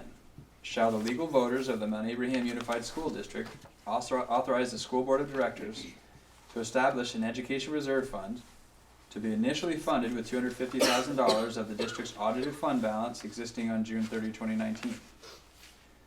The audited fund balance as of June 30, 2019 is $750,705, with the school directors having the discretion to allocate such funds to anticipated or unanticipated expenditures, such as maintenance, student needs, or general budgetary expenditures. The remaining balance, $500,705, has been applied to the proposed budget to offset taxes. So that's the article. And you heard in there the flexibility in where those funds can go. Maintenance, and fine line that we would have to discuss, maintenance versus capital. But that's boiler blue is really more maintenance than capital. We need to put an addition on somewhere, more capital. Those are two concrete examples, and there's some gray between those. Article 11, shall the Mount Abraham Unified School District adopt a budget of $31,399,182 for the school year 2020-2021? It is estimated that this budget amount, if approved, will result in education spending of $18,746.76 per equalized pupil. This proposed spending per equalized pupil is 4.71% higher than spending for the current year. So that's what will be on the ballot.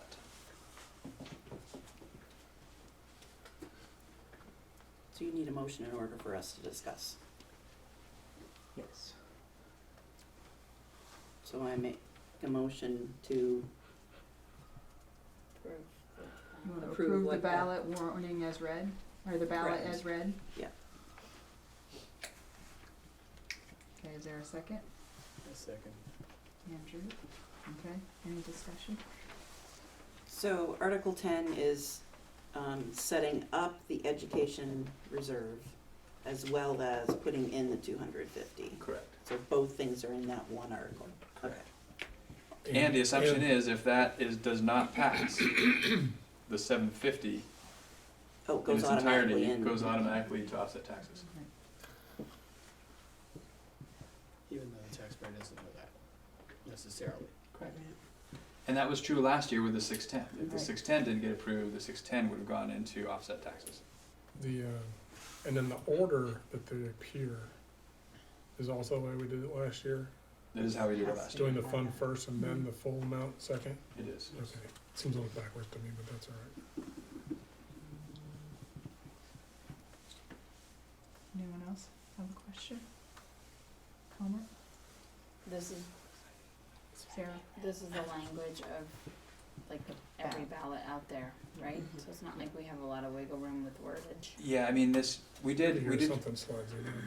We did walk, so because with Article 10 being pretty new, Article 11, yeah, it's pretty boilerplate. Okay. Fill in the blank with the numbers. Article 10, there was a little bit more sort of back and forth with legal counsel about how to word that. And so this reflects where that back and forth landed. And this practice is not unique to MAUSD. There are other school districts that have education reserve funds, and I wager, I guess, that there are other districts that have both a capital reserve fund and an education reserve fund.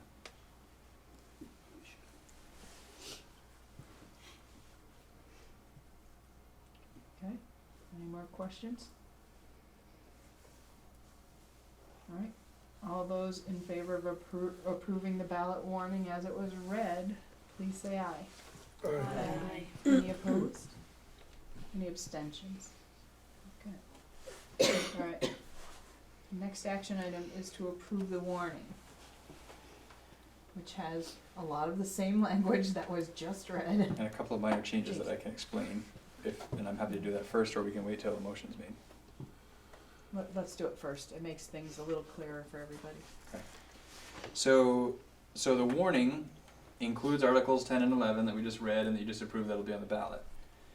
And Articles 1 through 9 are our typical business of elect a moderator. So in the attachment, Articles 1 through 9 are almost exactly the same as what you have on your attachment. There was an adjustment that was made that I don't think is reflected on your attachment, and that's the date for the clerk and the treasurer. Past practice in MAUSD, and I would wager ANESU prior, had been for the clerk and the treasurer to assume those responsibilities at the annual meeting upon being elected into those positions. By statute, those two positions shouldn't, I can't say can't because we've done it, so I don't know if that's an accurate term, shouldn't start until July 1. Till the fiscal year. So they're elected at annual meeting, but they don't start until July 1, which makes sense because Well, their they're term's supposed to offering go. fiscal services in many ways, and so to wait for the new fiscal year to start, I think is the thinking behind that. Well, and it says a 1-year term. Well, Right. but the clock We- stopped previously Right, at. so we've been doing annual meeting to annual meeting is the 1-year term, and it should be July 1 through June 30 is the 1-year term for those two positions. The moderator can assume the office immediately upon election at the annual meeting. Well, they have to. They better. Right.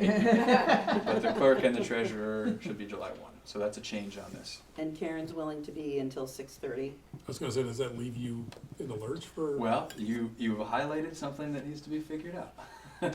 So these are paid positions, and they're paid assuming a year, and they will have worked a year. True. So we may need to figure out, okay, so what Internal. percentage of a year is this additional time, prorate that, give them a little bit more money, and then the new term starts July 1. Now, if they're interested in continuing, I have no idea, that's a whole different story. And I don't know the answer to that yet.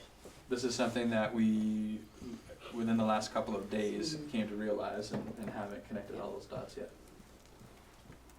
If we know that they accept I mean, I would wonder if there's less work that they do during these next couple of months, during maybe, I don't know, but if we know that they accept what they're paid for the full year, I would suggest just taking a quarter of that. Is that about what it would be? Well, and frankly, this is action that will have to be taken at At the meeting? the meeting. So they might speak on their own behalf of what they want. Because part of the decision is to determine their salaries as well. So I'm thinking it's through the conversation about salaries that we can figure out how do we handle this sort of extension of a portion of a year for the current people in those positions while discussing the salaries for whomever their successors may be that start July 1. Okay. So you're not, Kevin? so you're not thinking you need a specific article, I guess, to cover that gap? I don't think so. I don't think so either. I think And- that probably in that salaries piece, they'll get it. And legal counsel pointed this out to us and didn't recommend another article to address it, so that's part of my thinking there. Just a nit, but Article 7 talks about Australian ballot articles 10 through 12, Oh, good call. and it should be 10 and 11, right? Yes.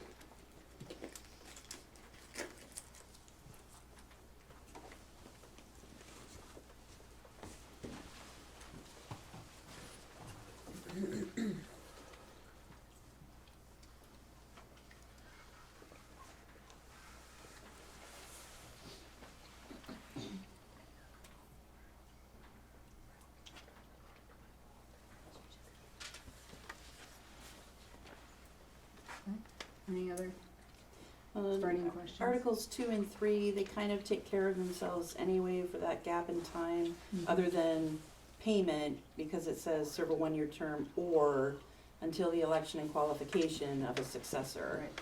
Yes. So We would just need to figure out how to pay somebody and if they would accept what we Yeah. were suggesting. And we can try to give the moderator a heads up about this so that she can be thinking about, assuming it's the same moderator we've had for a long time. So he or she can be thinking about how to navigate that in terms of motions and decisions that need to be made.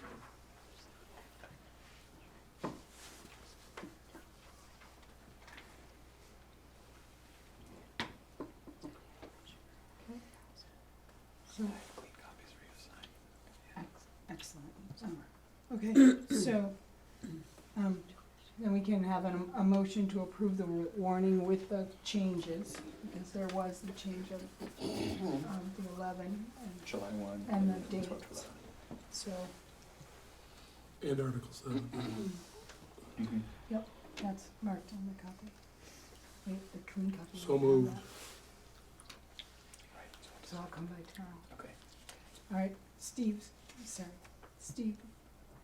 is there a second to approve the warning language with Second. corrections? Any more questions?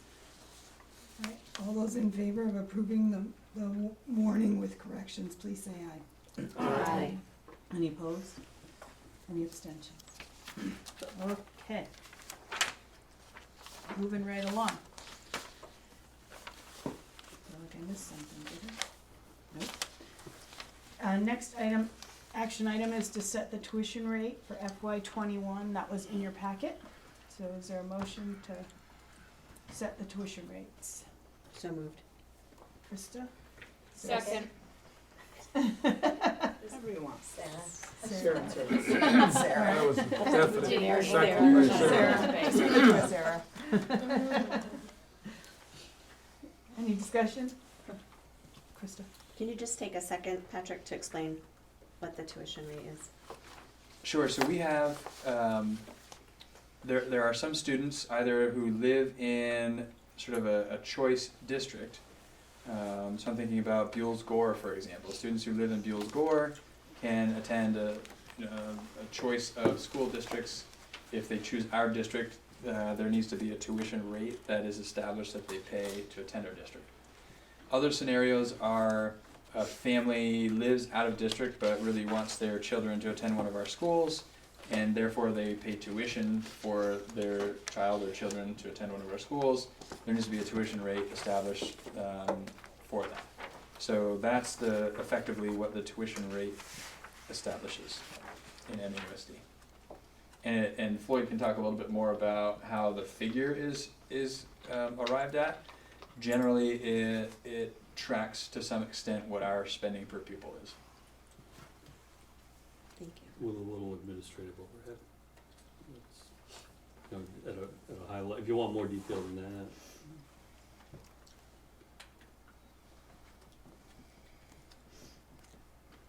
Any more? Okay. All those in favor of setting the tuition rates for FY '21 as is on your little worksheet in your packet, please say aye. Aye. Any opposed? Any abstentions? Next is an action item to approve of the financial management questionnaire and authorize the chair to sign. So moved. Krista, I second. Andrew, any questions? Kevin? I don't see, like, in the header, what the requirement is for this document. I guess, is it something that this AOE requires, or Well, it's a yearly kind of thing.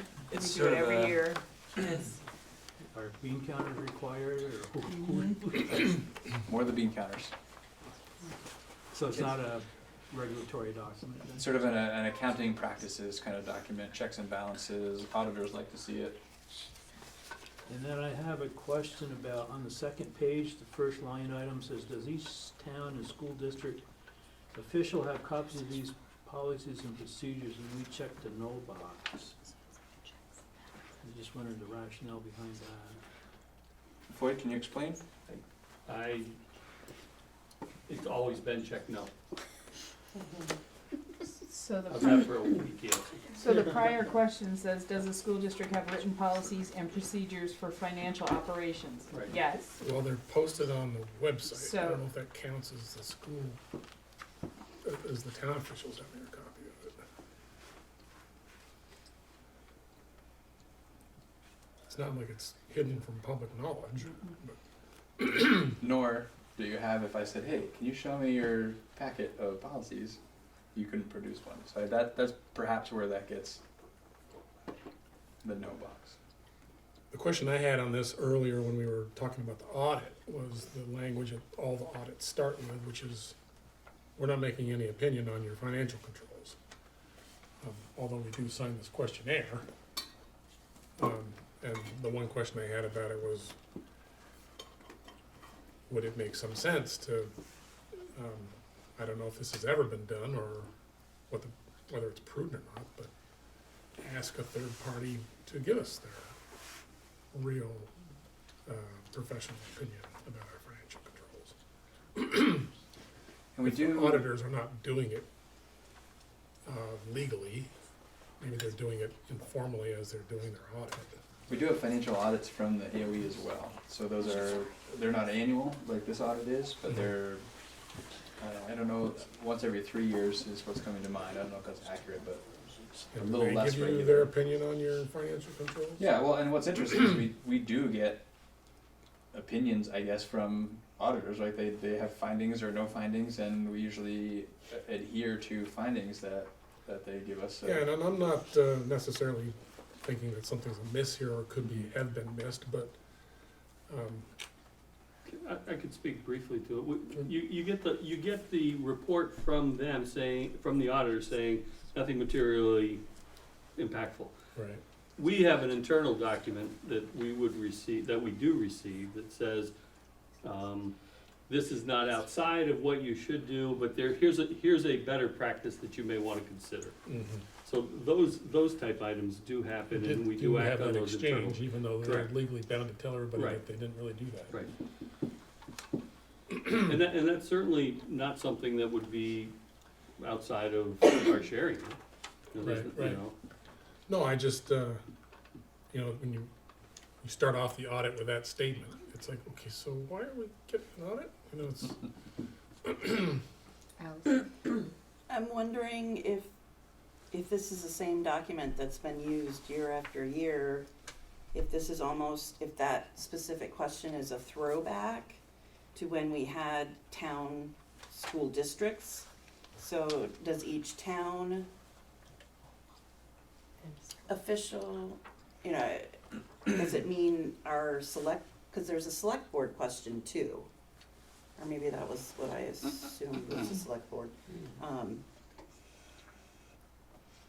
So I'm not sure if it means a town district and school district, or if it's the town and then the school district, how it's separated. It's kind of an ambiguous, Yeah, the it could be inclusion of, interpreted ambiguously. the inclusion of town does sort of seem to make reference to The- prior governance structures. Right. But because it's talking about, and it also says school district official. Mhm. Like when I think about, does a school district official, I'm thinking about people sitting around this table as school district officials. Perhaps people in central office as school district officials. Well, the And the clerk question and being, treasurer too. do they have copies of these policies? They have access, and so Right, might so it be just a question of rewording it. access to copies or are in possession of copies? it's almost like the question where it says, are financial records maintained in a computerized system? Gosh, I feel like that's something we can, This is from olden days. I wanna go back. we can follow up on that with the auditors and perhaps make that, I don't know that we need to, from my perspective, I don't know that we need to hold up a decision on this year to find out the answer to that question. But it's probably something that would be good to figure out going forward. What's that really asking? Yeah, my, Kevin. lot of the raise the flag exactly for this, because you've got a town function, you got a school function now, they're not necessarily coinciding, and I would have expected a no there, because the town necessarily is not advised, but I would have seen some sort of note that said the town was not responsible or something. I think an NA would have been a nice, if that was an option, because it's not applicable.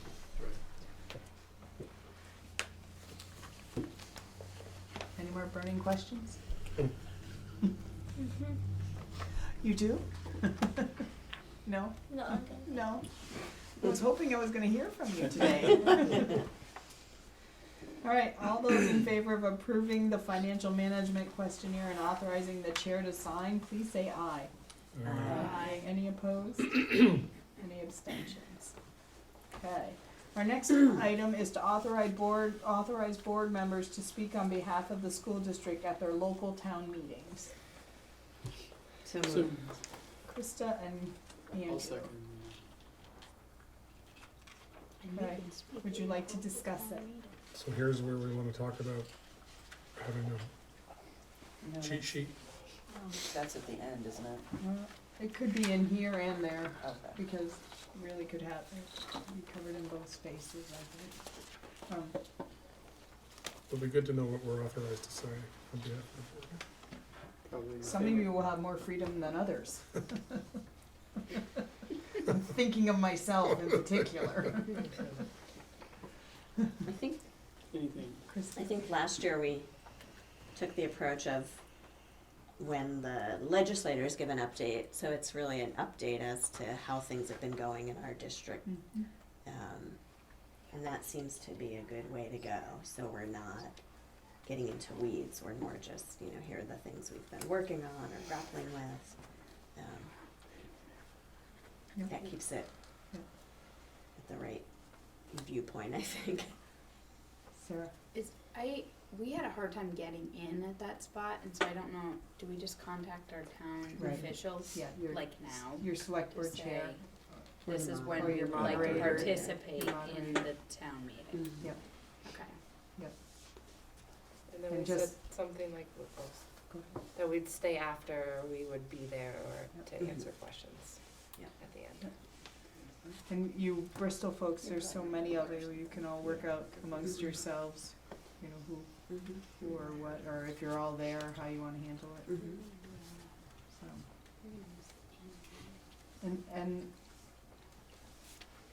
she left. And Sarah and Elizabeth, if you want just moral support, somebody in the crowd, let me know, and I'll just Okay. come and sit up at that meeting. If you just need somebody there to be like, Perfect. okay. Krista? I do think it is a good opportunity to reference the community engagement work that we did this fall. And I wonder, Dawn, if maybe we could provide a blurb for folks like last time, and Just a people little could. script Mhm. of points. Yeah. Okay. Well, just to remind us to thank those people that showed up for those. I'll work on that and share it around and, Thank you. go on. Sarah, you must say you're in charge of everything at Lincoln for the Yeah. annual. And I'm gonna just sit next to you. It's fine. Just wanted to let you know, that's what we talked about.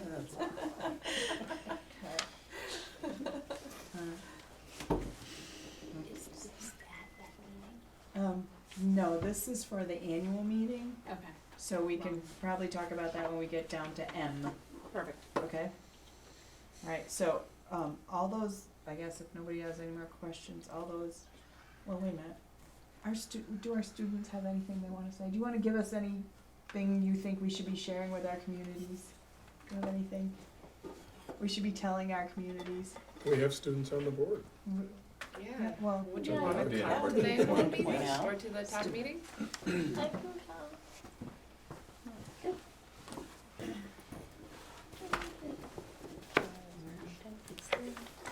First Monday. every town has different meetings, so, yeah, we'll have to get a schedule of those That's and on make the sure that's. warning. It's on, It's- yeah, on yeah. your- It's gonna be either the Monday prior or the Saturday prior. Right. Bella, would you be interested in going to your town meeting with us? Sure.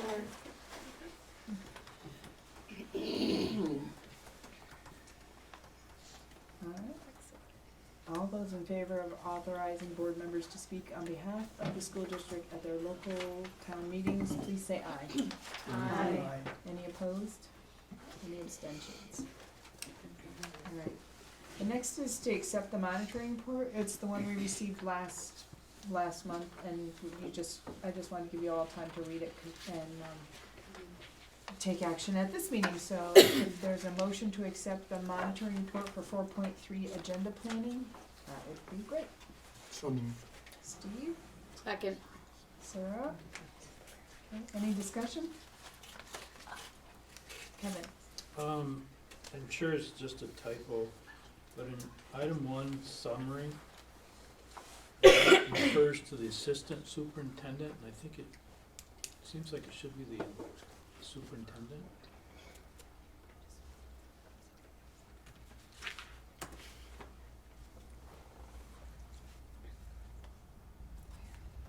Under summary, or is that where you're reading? It's the second Oh, under page. number 1. No, it's specifically assistant superintendent because that's Katrina. What's that? For the tremendous effort is undertaken, is that what you were saying, Kevin? Right, That one, right. undertaken by the assistant superintendent to compile the ends monitoring report right. by the end of September to be presented to the board at its October board meeting. And that's you, Katrina. Right. For that one. So that's why I said it, the assistant. Okay. I just wanted to make sure to give recognition to the person who does tremendous effort to pull all that together. So, did that straighten it out? Yep, that's Okay. fine. I'm happy to read this. Alright. So, off the top of my mind, thumbs up was the evidence, was the interpretation reasonable? Okay, and did the data demonstrate that? Okay, so all those in favor of accepting the monitoring report for 4.3 agenda planning, please say aye. Aye. Any opposed? Any abstentions? Looks like you're abstaining. Are you abstaining? Oh, you are? Okay. You could. Just tell me when you are. Okay, alright. I don't know if I should say this now, sorry, Dawn. I'm actually on vacation the next meeting, and I think I'm assigned the next monitoring report. Okay. Do it while you're there. Stay in. Poolside. We don't mind. You can always submit it in advance. Kayla Wizzle did that from the beach at the Act 46 meetings. Oh my gosh. She was making all her ones. Oh, no. Right, so this is your last meeting, right? So, yeah, I think it is. I mean, I think, yeah, I think it is. I'll do a like goodbye. Wait, are you coming to the annual meeting? That's the one I'm missing. Oh, that's the one you're missing? All meetings. Yep. This might be my last, unless they're meeting on Monday. Do you know which monitoring report you have? Do you know which one it is? Board description, board job description. So, 4.2. I think that's one that a draft existed, right? Right. Because we've done that one before, which Yeah. is good. so, Makes it a little easier. Who did it Yeah. last year? No, whoever was here before, Jennifer. so, I don't remember, she did that one, I think she did it. Oh, Jen Did she do a Stanley. different one? I think she did a different one. I think she did the one Kristen took, because I think we gave that one to Kristen. So, but if you wanna look at it, Okay. it might not Just do it. require a lot of, Okay. evidence, or you can look at it and just get in touch with me and we Okay. can see if we can walk through it. Okay, that sounds perfect. Okay. Thank you. That one's pretty simple.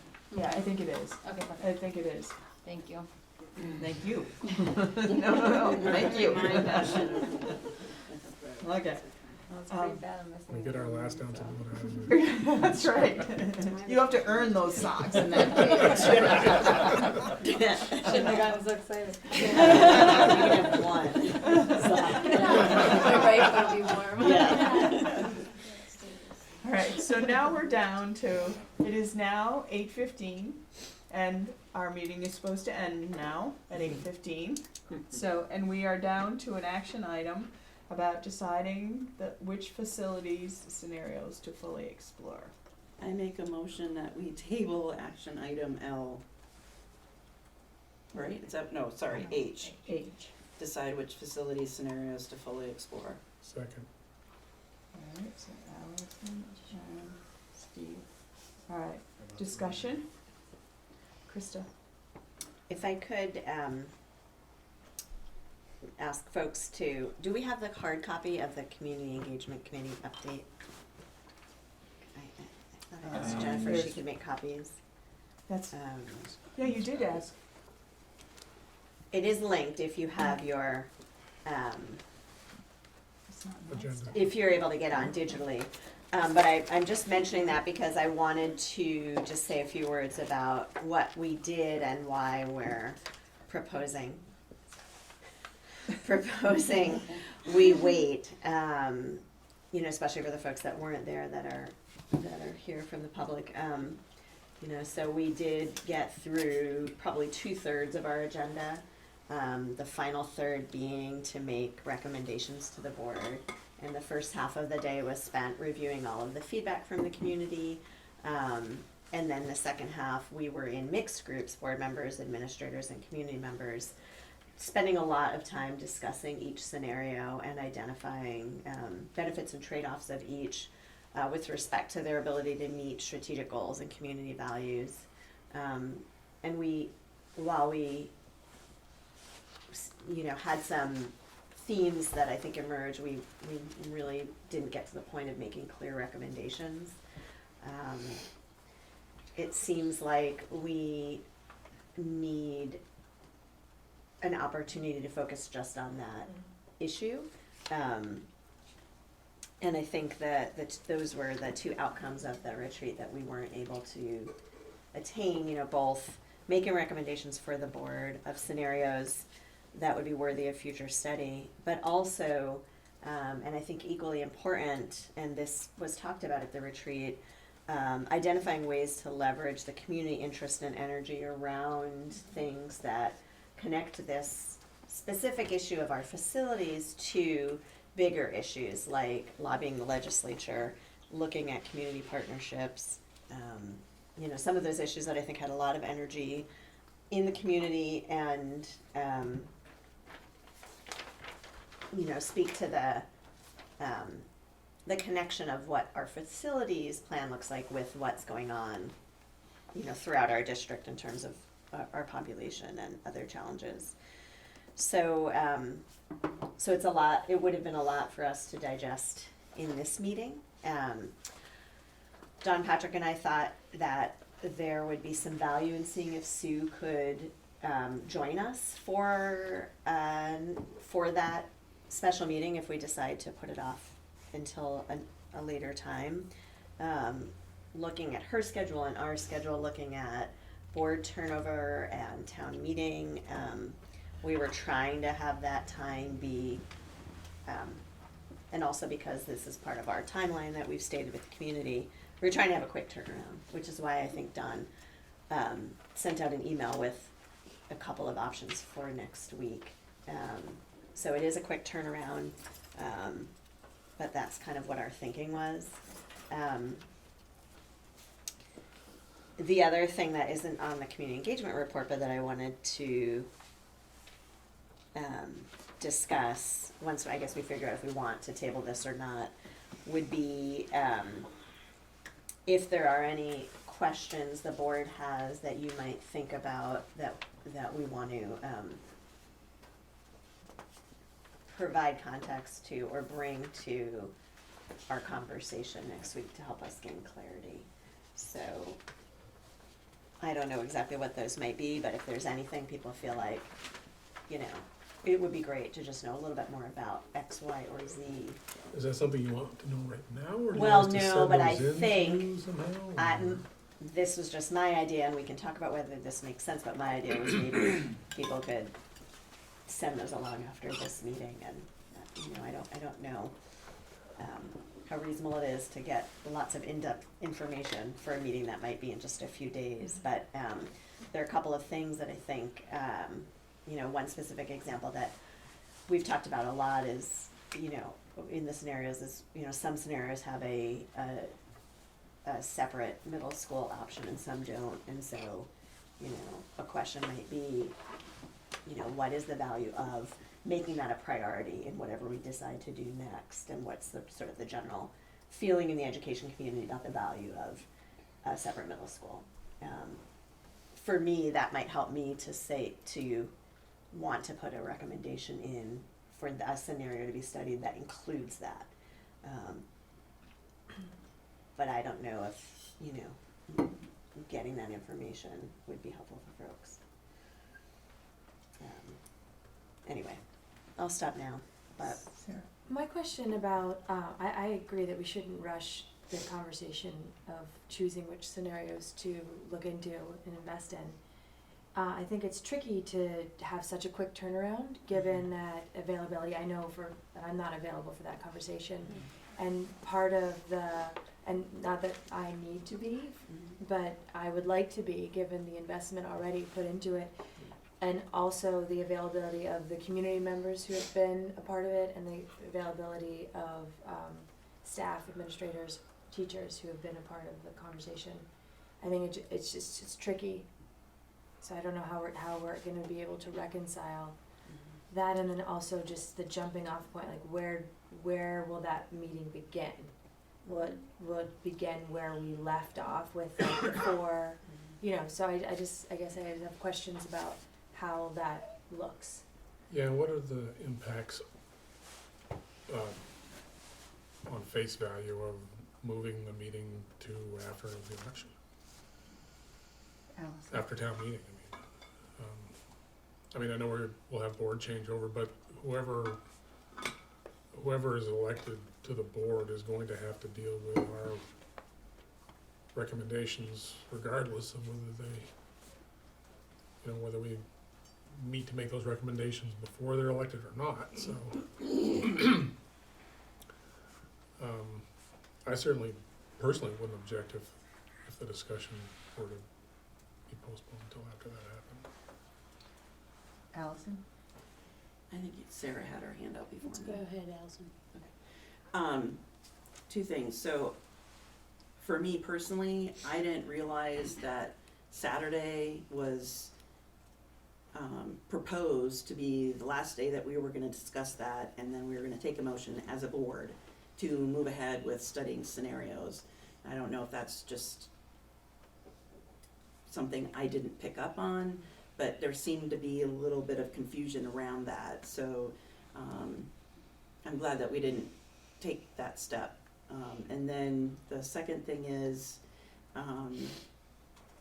if we want to get the community, I think we need more community input, especially since some of the scenarios have information that we're just starting to talk about, like what's the community interest in having a middle school. And I know we could meet this to death, but maybe there are a couple more questions we need to flesh out before the board, however it's made up, decides. I know we need to move on it, but. I guess just Sarah? Oh, sorry. I agree with Sarah. I am also not available on Monday, and felt like it was a giant investment of understanding, and I'm like, where's the trajectory gonna go? And now do I have to have buy-in and a trajectory of a pretty important, I think, discussion, and then to lose a couple people just because of, we need to plan for these kind of meetings, and so I'm okay with tabling it. I'm really uncomfortable with not being there for it. Yeah. Liz? I some of this about flushing out the feedback about having a middle school and all of that, or about, for instance, I kind of thought that's where we wanted to choose our scenarios that we were going to study, so that we could start those conversations with the community. At least that's what I was thinking, so that we would get so much more information and be able to that's following. We're just getting started on all that. Okay. What's important to people and what would they like, and so we're just trying to pick Yeah, it's really just More I, trying. information. I thought it was, Agree on we were what- gonna start talking to architects No, about the right? 3 to 4 options. That's what I Are thought we you? were gonna start That's- to do. We were Yeah. pretty much That done is- getting community input and moving forward on that. Even once we get those scenarios, to my understanding, the plan is to then take those back to the community and have a whole another round of community engagement before.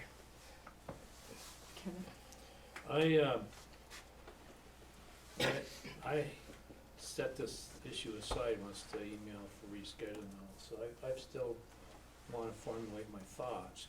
Not that that's gonna take me a whole long time, but, I think it's very important. A blank verse from a blank mind. I think it's very important that we maximize the people, particularly at this table, at a meeting. But I also think we should be doing it sooner than later. And if next week doesn't work, then let's start putting a peg in the ground that everybody can get together and not, I understand the whole thing about another month of, we've got 2 people, I guess, that are gonna, 2 positions, I guess I could say, that'll change, but I think most of us will be back. We're planning on, would have desire to be back. So my caution is, and I'm not sure, I think we got a lot of good input. At least the table I sat in was tremendous about thinking and conversing and bringing options together. So I think we flushed out a lot of things, and we need to be deliberative at this time.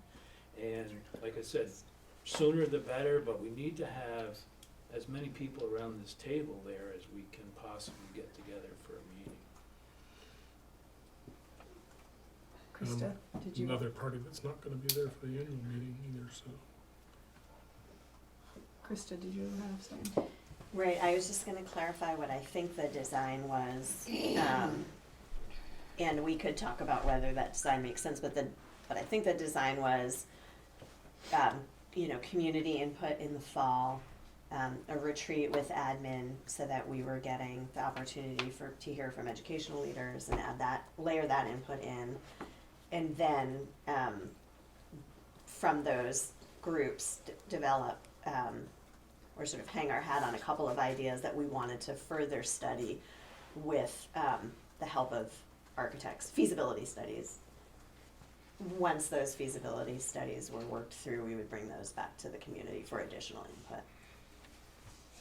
So my understanding was our next step, whether it's tonight or in the future, would be board conversation. That's not to say we couldn't invite some of those other folks back, but I think that was my understanding, that it would be for this group to then figure out what the next steps were.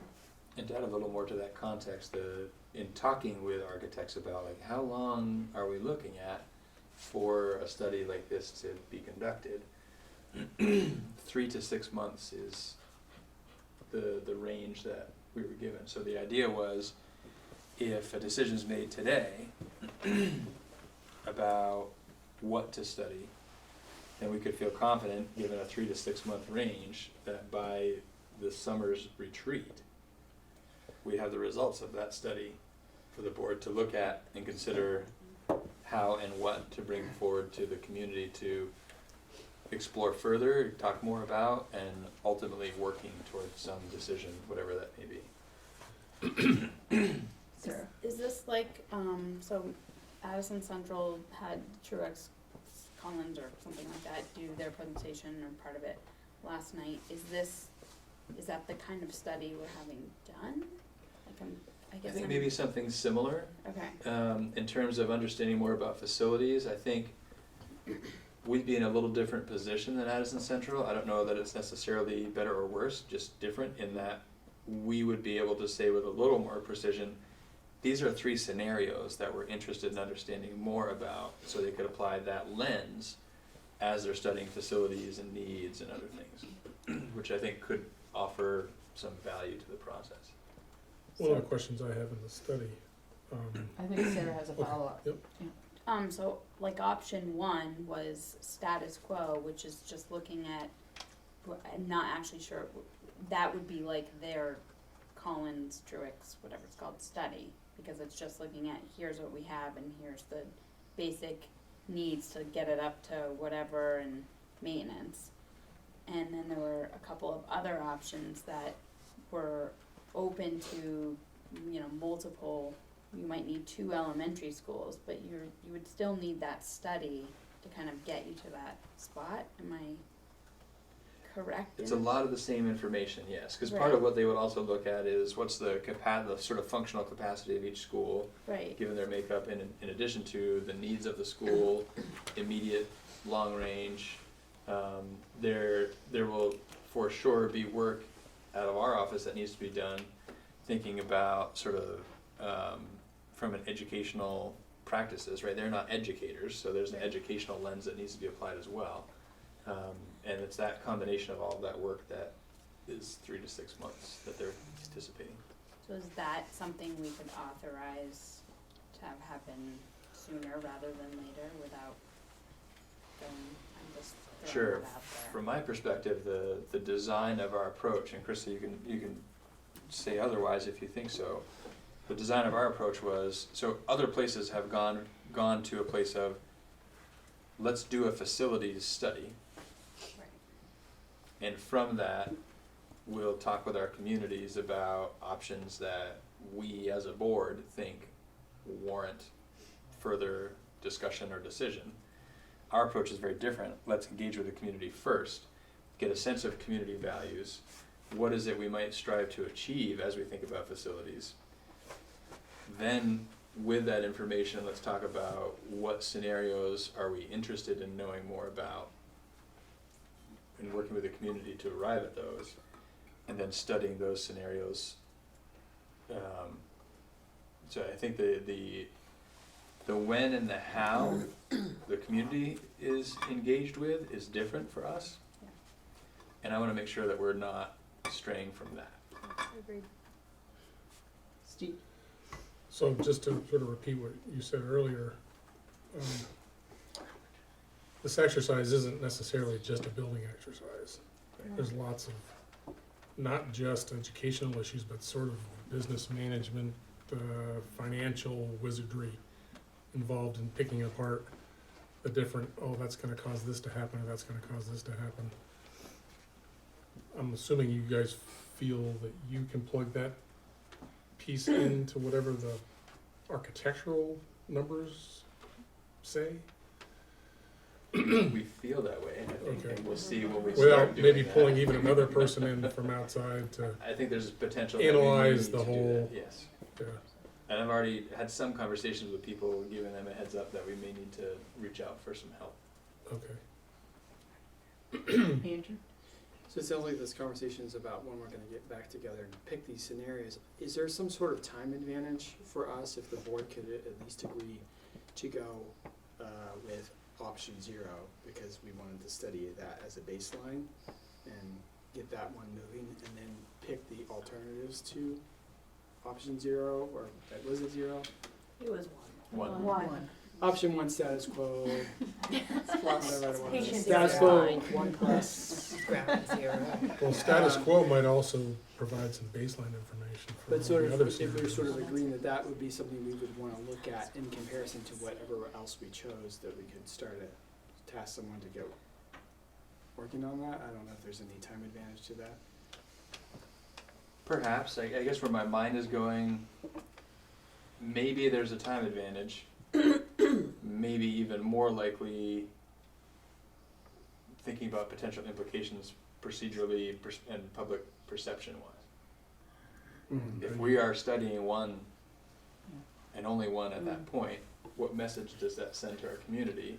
Whatever it sends, it's the wrong message probably, because we know there's lots of other conversation, there will be other scenarios, but the perception may not be that there are other scenarios. So I'm just thinking about it from that public perception perspective, and it causes me to wonder.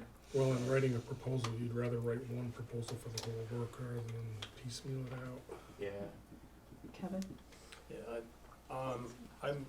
I think it needs to be a package. I think there's a lot of programming that the administration needs to do, or get done. I mean, having an architect start doing a space study is kind of like the end of the process. There's a lot of things that are gonna have to happen and get discussed amongst us kids and get into the weeds, if you will, before we do that. And it doesn't make any sense to go out and get somebody started, because quite honestly, if they have trouble coming up with the next scenarios and not to their schedule, then the whole thing's gonna fall apart anyway. So we really need a package, and we need a lot of internal programming and homework done first. And I feel like we're close and there's some momentum, so. Yeah. Krista? I appreciate what folks have said about trying to ensure we have, maximum participation, and if it isn't as great a concern about potential board turnover, then I would suggest I don't even know if I want to make a motion. Well, there is a But motion already okay. to table. Well, I would suggest we consider passing that motion and then making another one to ask Dawn, or just asking Dawn to find a doodle poll opportunity for this group that is going to be turning over to get together as soon as possible. Like the next available date where we can all be together. Okay. And I think while there is some urgency with time, I appreciate the desire that the community has expressed, and that I think a lot of us feel, which is we want to not rush into anything. We want to take our time with this process, and Patrick's willingness to be, allowing that process to unfold, I think I really appreciate. So that might be more important than worrying about potential board turnover. Allison? To expand on my comment about being unsure that Saturday was anticipated to be the last day of discussion and we were gonna move forward tonight, I don't think the community knows that that's what we were doing. And we only had a few community members there. I don't know if the intent was to have community members there to help us make that decision? No. Okay. Well, I mean, I think So maybe we have the 4 scenarios we're ready to put forward and have the courage and rip off the Band-Aid and go with it. Cause like Lori said, the middle school principal, this is icky. So, I don't know how much more discussion will lead to a change in essentially the 4 scenarios that we were going to look at. So we came up with those on Saturday, and if we keep talking about it, we're gonna end up at the same place essentially. So I'm okay either way. And I'll leave it at that. Kevin? For me, not that I want to start over, there's four scenarios, but I have some concerns about the 4 scenarios, and there should be a 1.1, 1.2, maybe a 2.2, 1 and 2.2, and a 7. So Yeah. I think That's where we there's need to some talk. underlying things that still need to be discussed with those, because and I don't want to get hung up in a discussion about it, but I'm not so sure that those 4 that we settled on really captured everything that the community's looking for. Or that they don't best describe what I think we can offer the community to cover their desires as best as possible. That's the kind of discussion. I agree with you, Kevin. We need more time to discuss it. I mean, I thought it was really well facilitated on Saturday. It was great that we all showed up. I was clear, just given the agenda, that was our goal. So I didn't feel like I was blindsided by what the agenda was. However, when we just started talking, sitting at our tables, like our table, we were not as productive as some other tables. And so, you know, we were kind of lost.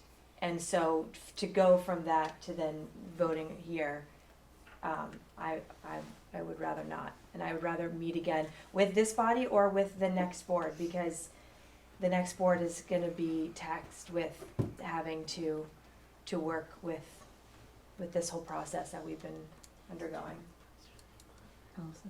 I call the question and ask that we vote on tabling this action item.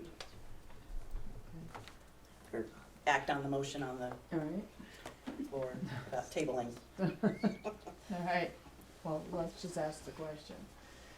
All those in favor of tabling the action item to decide on which scenarios to fully explore, please say aye.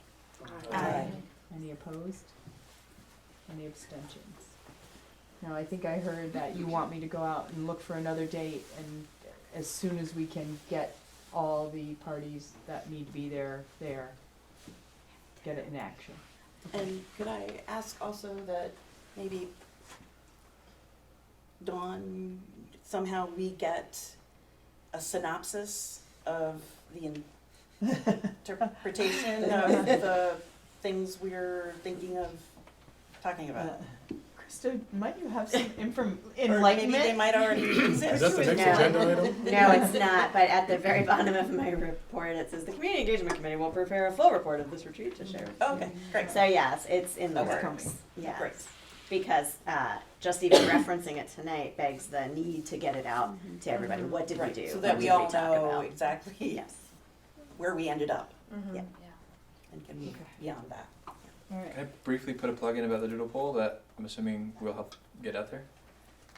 Please complete it. Yes. Timely completion. That part of it? It really is important. Like our success rate in getting everyone to respond to a doodle poll request is very low, which makes it hard to pick a date that we want everyone to be there. So we can only know everyone can make it if everyone fills out the doodle poll. So knowing that it's coming, please look for it and fill it out as soon as you can.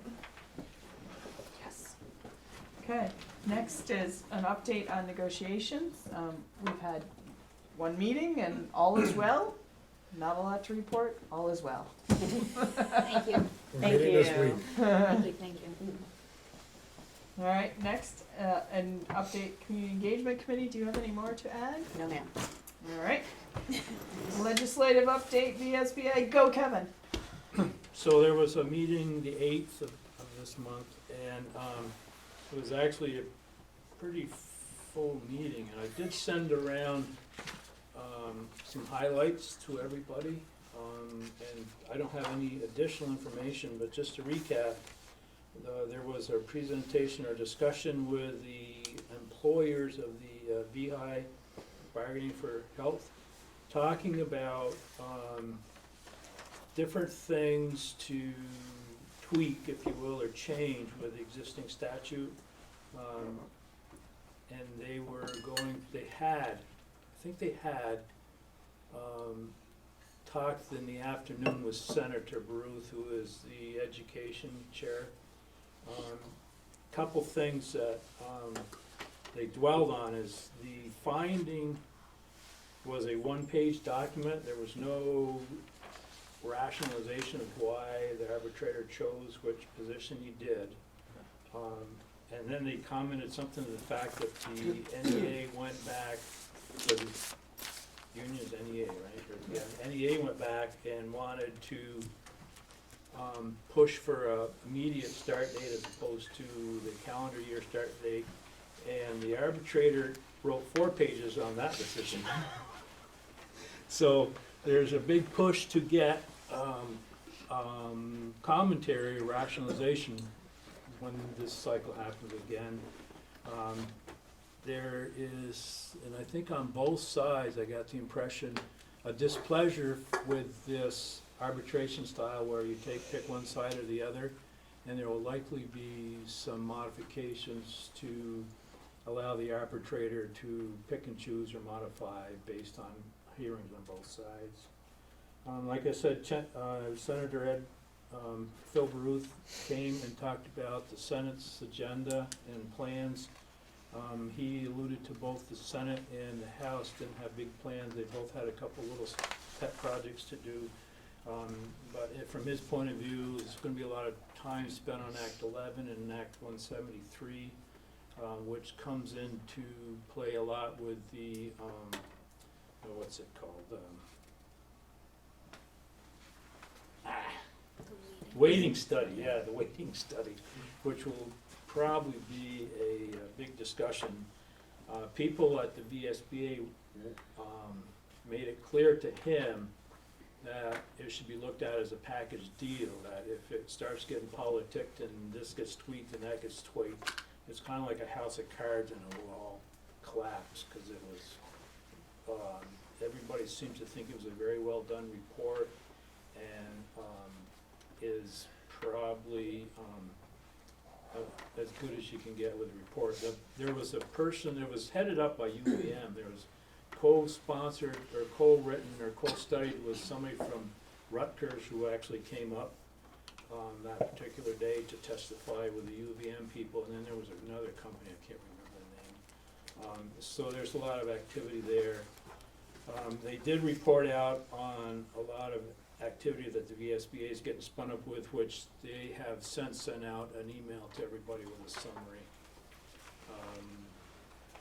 There is a staff member, Susan Holson, who's the Director of Education, that's soliciting board members, either local or VSBA, for a little mini podcast to put on the website. She wants to get a lot of communication out this year with people of why they're on the board and you know, exciting things and challenges that they receive. So she's pitching that a lot, and actually I sent this out and somebody actually responded to it, so I feel great.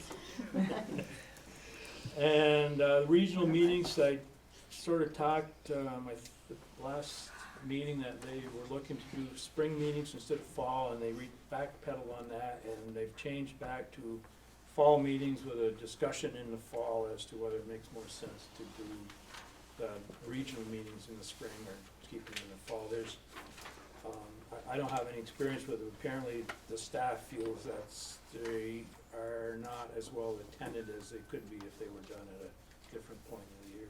So that's kind of in a nutshell what's going on. Great.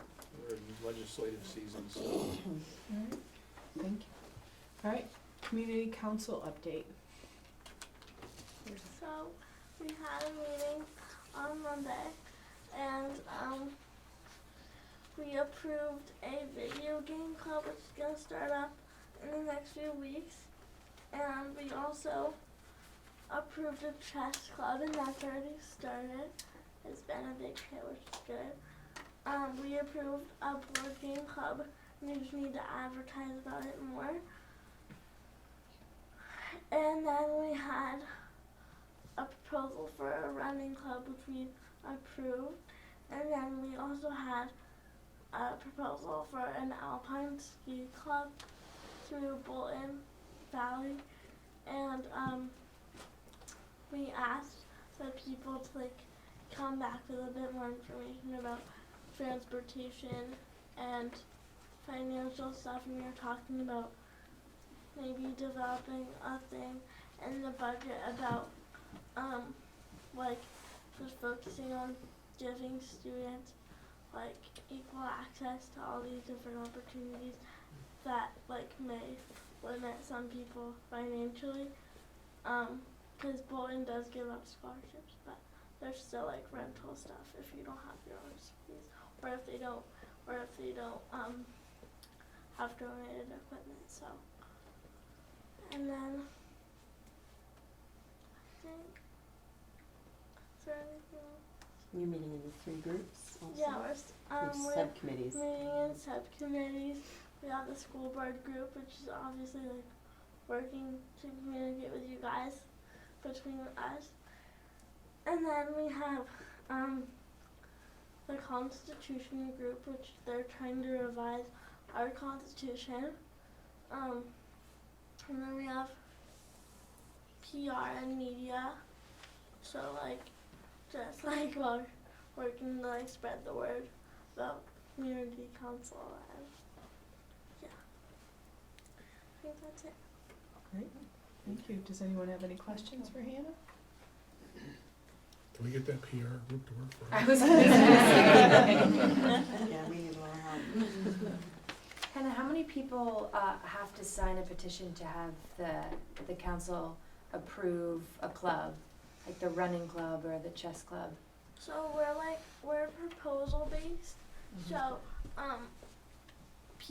a person or people can submit a proposal and then write why the current situation is an issue and what they want to do to resolve it. And so then we review it for 2 meetings and then we vote on it. So it's not necessarily a signature thing, but it's more of a proposal based thing. So we review it and we talk about it and we ask the people. We have the people come to 2 of the meetings. We ask them any additional questions that we have, and then when we feel like we're ready to vote on it, we vote on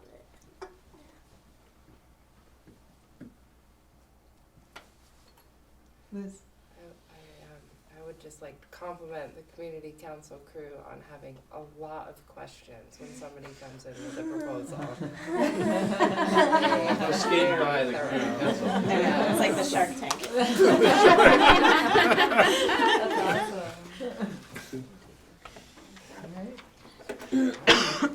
Okay. Next we have discussion preparation for the annual meeting. Did you all get to take a peek at these books?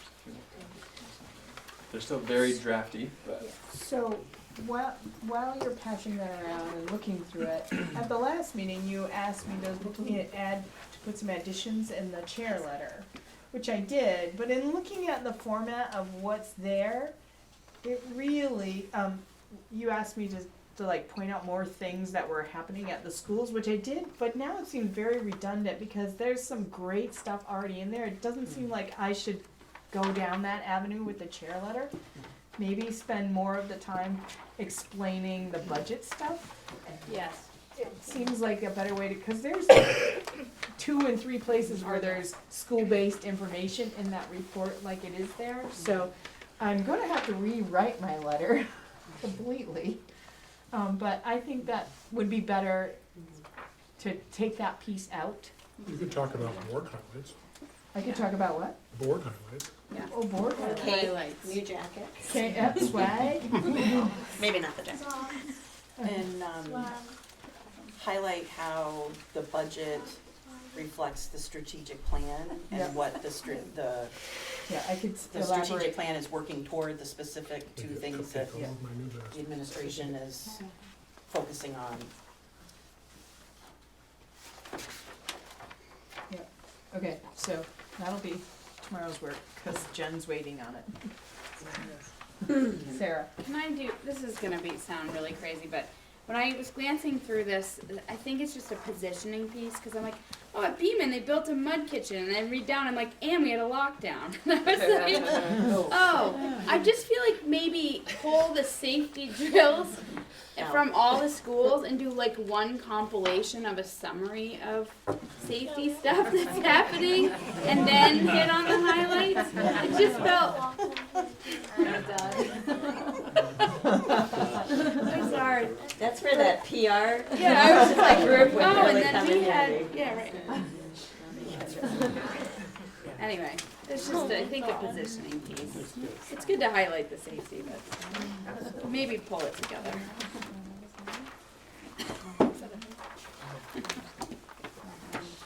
The Lincoln's photograph is from 7 years ago. Oh, no. It's in the staff photography. Oh, that is my child at the moment. At least You guys have the one from the March book that's hanging up in the hallway. Oh yeah, that would be a really good This one. has- Let's put them all. this has all- Beth Nelson's the go-to for all photos. Yes. Otherwise, I like it. Good, yes. It's really nice. This would be so much better. Except for that one that there is a feeling of wanting to open this document. Yes. Yeah. Like, what's that? Oh. Yeah. Picture of the lunch is nice. So this is the draft, it'll get It's very draft. Yeah, there are pages in there that are blank, that are placeholders, so. What's page 50, policy governance? Yeah, what's that? What is that? What are you expecting to be there? That looks like it has my name all over it. Jennifer actually just came in to me today and said, so, what were you thinking with this page? And I'm like, good question. I tried to go back through. Where I landed, I think, was, it seemed maybe there was an opportunity to talk about policy governance and the governance structure sort of from an educational perspective to help people understand. As you're about to hear, as you're about to learn who the board members are and hear about some of the board work, to understand how the board functions may be of value. That's probably Yes. true. Yeah. Pamphlet Yeah. somewhere, like the pamphlet they did down at, Well, it's gonna be a late night tomorrow night. And I can work with Jennifer on the pressure on the timeline. So Awesome, that would help tremendously. the pressure that Jennifer was putting on people was to have something enough to put a draft of this together to share with you tonight, to get some feedback, and so you can see this is something that's a pretty significantly different look. Like it. And because it's a significantly different look, I didn't want you to be surprised by that when we're mass producing these and they're going out all over. So this was an opportunity for you to see it, understand it, ask questions, offer feedback, and Thank you. it takes a little bit of pressure off. Okay, How about a few weeks? Does that sound okay? I don't need a few weeks. Are you kidding? This is one of those have courage and just go. Yeah, if you give a few weeks. Yeah, yeah. She's been after me as much as you, I think, to get my parts done. Which is Well, at a first I strength of said, hers. yeah, I'll get it to you, no problem. And I'm like, wait a minute, I can't give it to you till after that meeting on the 28th because I don't know what's gonna be decided. And if I leave out numbers, they're not happy. If I put in numbers, they're not happy. I think I gotta put in numbers. So, And the other piece that's worth knowing is we can produce these in-house now, so we don't have to send them out to printers. So the turnaround time, then we have a little more control over. We're not subject to whatever it might be for the printers. Though our printers have been great in the past in getting things turned around quickly. So we should have a communication that says where people are gonna be able to find a copy of this. in the past, we've done those postcards that said where to find it. I don't know that we've talked about. Every mailbox got a postcard that said annual reports are available, check the website, or pick them up at the office, but, We can do that again. And I assume there'll be Yeah, there'll be a PDF version on the website. I like that they list everybody who works. And we can probably send some links to social media. Liz, and I see the map is in here, right, the map? And that seemed like a really big celebration. I heard a lot of awesome feedback about kids setting goals and achieving them and well beyond. So if that could be a highlight in with the map. Just seemed like a lot of kids were super excited. It sounded like teachers, everybody was excited across all the schools. She's that big math lady. Yeah, the big, well, the. Or not the big. You know what I mean. Yes, I do, yes, exactly. on another annual meeting question, would we be able to have our students sit at that meeting? I think we could, cause they, At the annual meeting? at the annual Yeah, meeting. Hannah was just asking, do I think that would be, taming. Yeah, and I feel like their role would be similar to what their role is here in terms of their thoughts are welcomed and they're non-voting members. Yeah. I think that would be great. Yeah. And because they can't get Calming. enough of these meetings.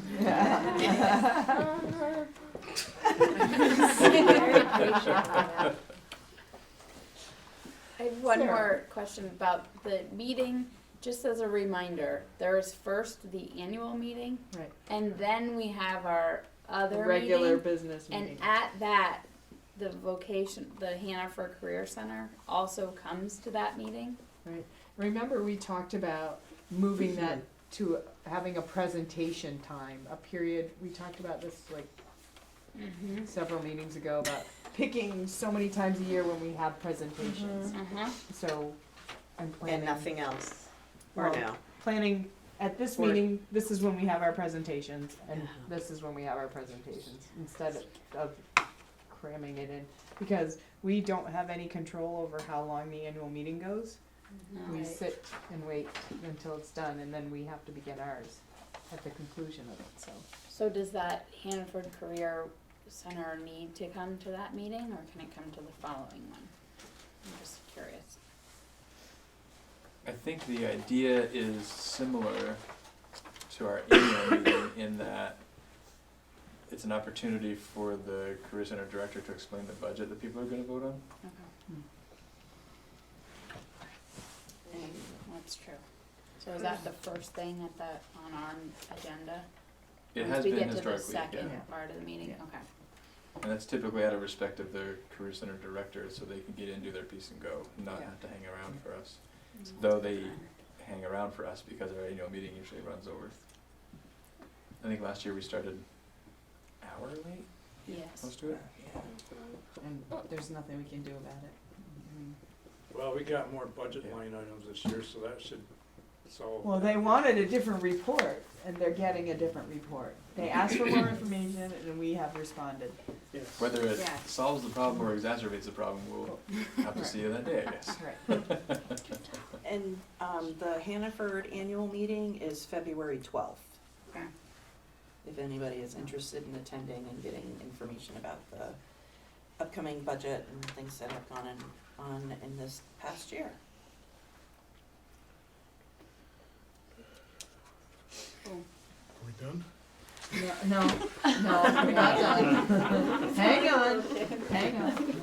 All right, so no executive sessions needed, and we have public who is still here, and is there any public comment?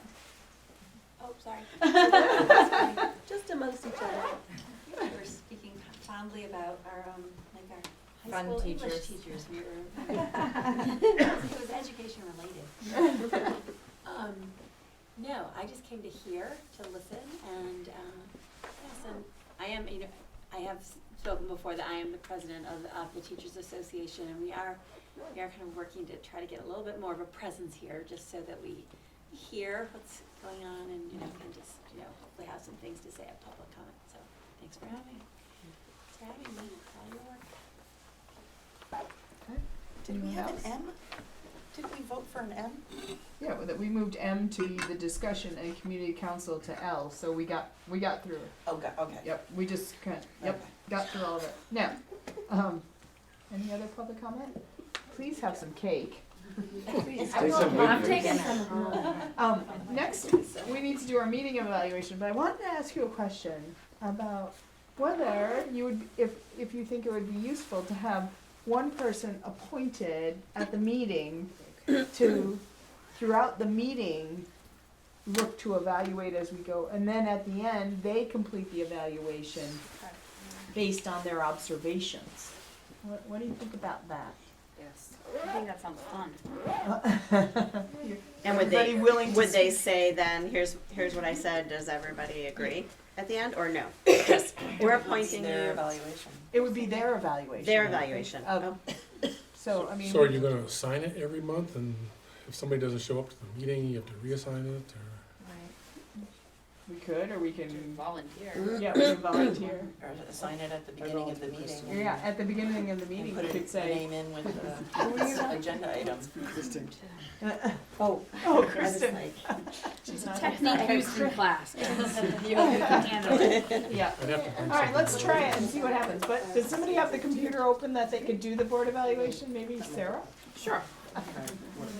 Would there be maybe a different format in the new version? Hopefully we've got that same format. I think we probably one come thing on, at a time. Okay. Let's stick to one thing at a time. Okay. Let's see if we got the new copy this time. Oh yeah, this is actually a little fancier than it used to be. I'm gonna get sick of seeing my name. What is the level of engagement? Yes, still that. Was the agenda followed? Yes. Does the chair effectively establish the agenda and materials for distribution to the board? Yes. I love the ballots already written. It's easier. Oh, there's a lot of ayes. This is what happens when I do the agenda. Is the chair effective in fostering a professional culture regarding fair and open deliberation, full participation of all members, and ensuring the integrity of the board process? Yes. Couldn't be better. Other feedback for the chair? Thank you. Thank you. Thank you. Thank you. We should try to offer her a raise at the end of the meeting. What went well with the meeting? We had cake. Yeah. And swag. And swag. You saw the boiler room. That's right, we saw the boiler room. The tour and the boiler room. Okay. Suggestions do you have for ways to improve future meetings? I'm with the Bobcat.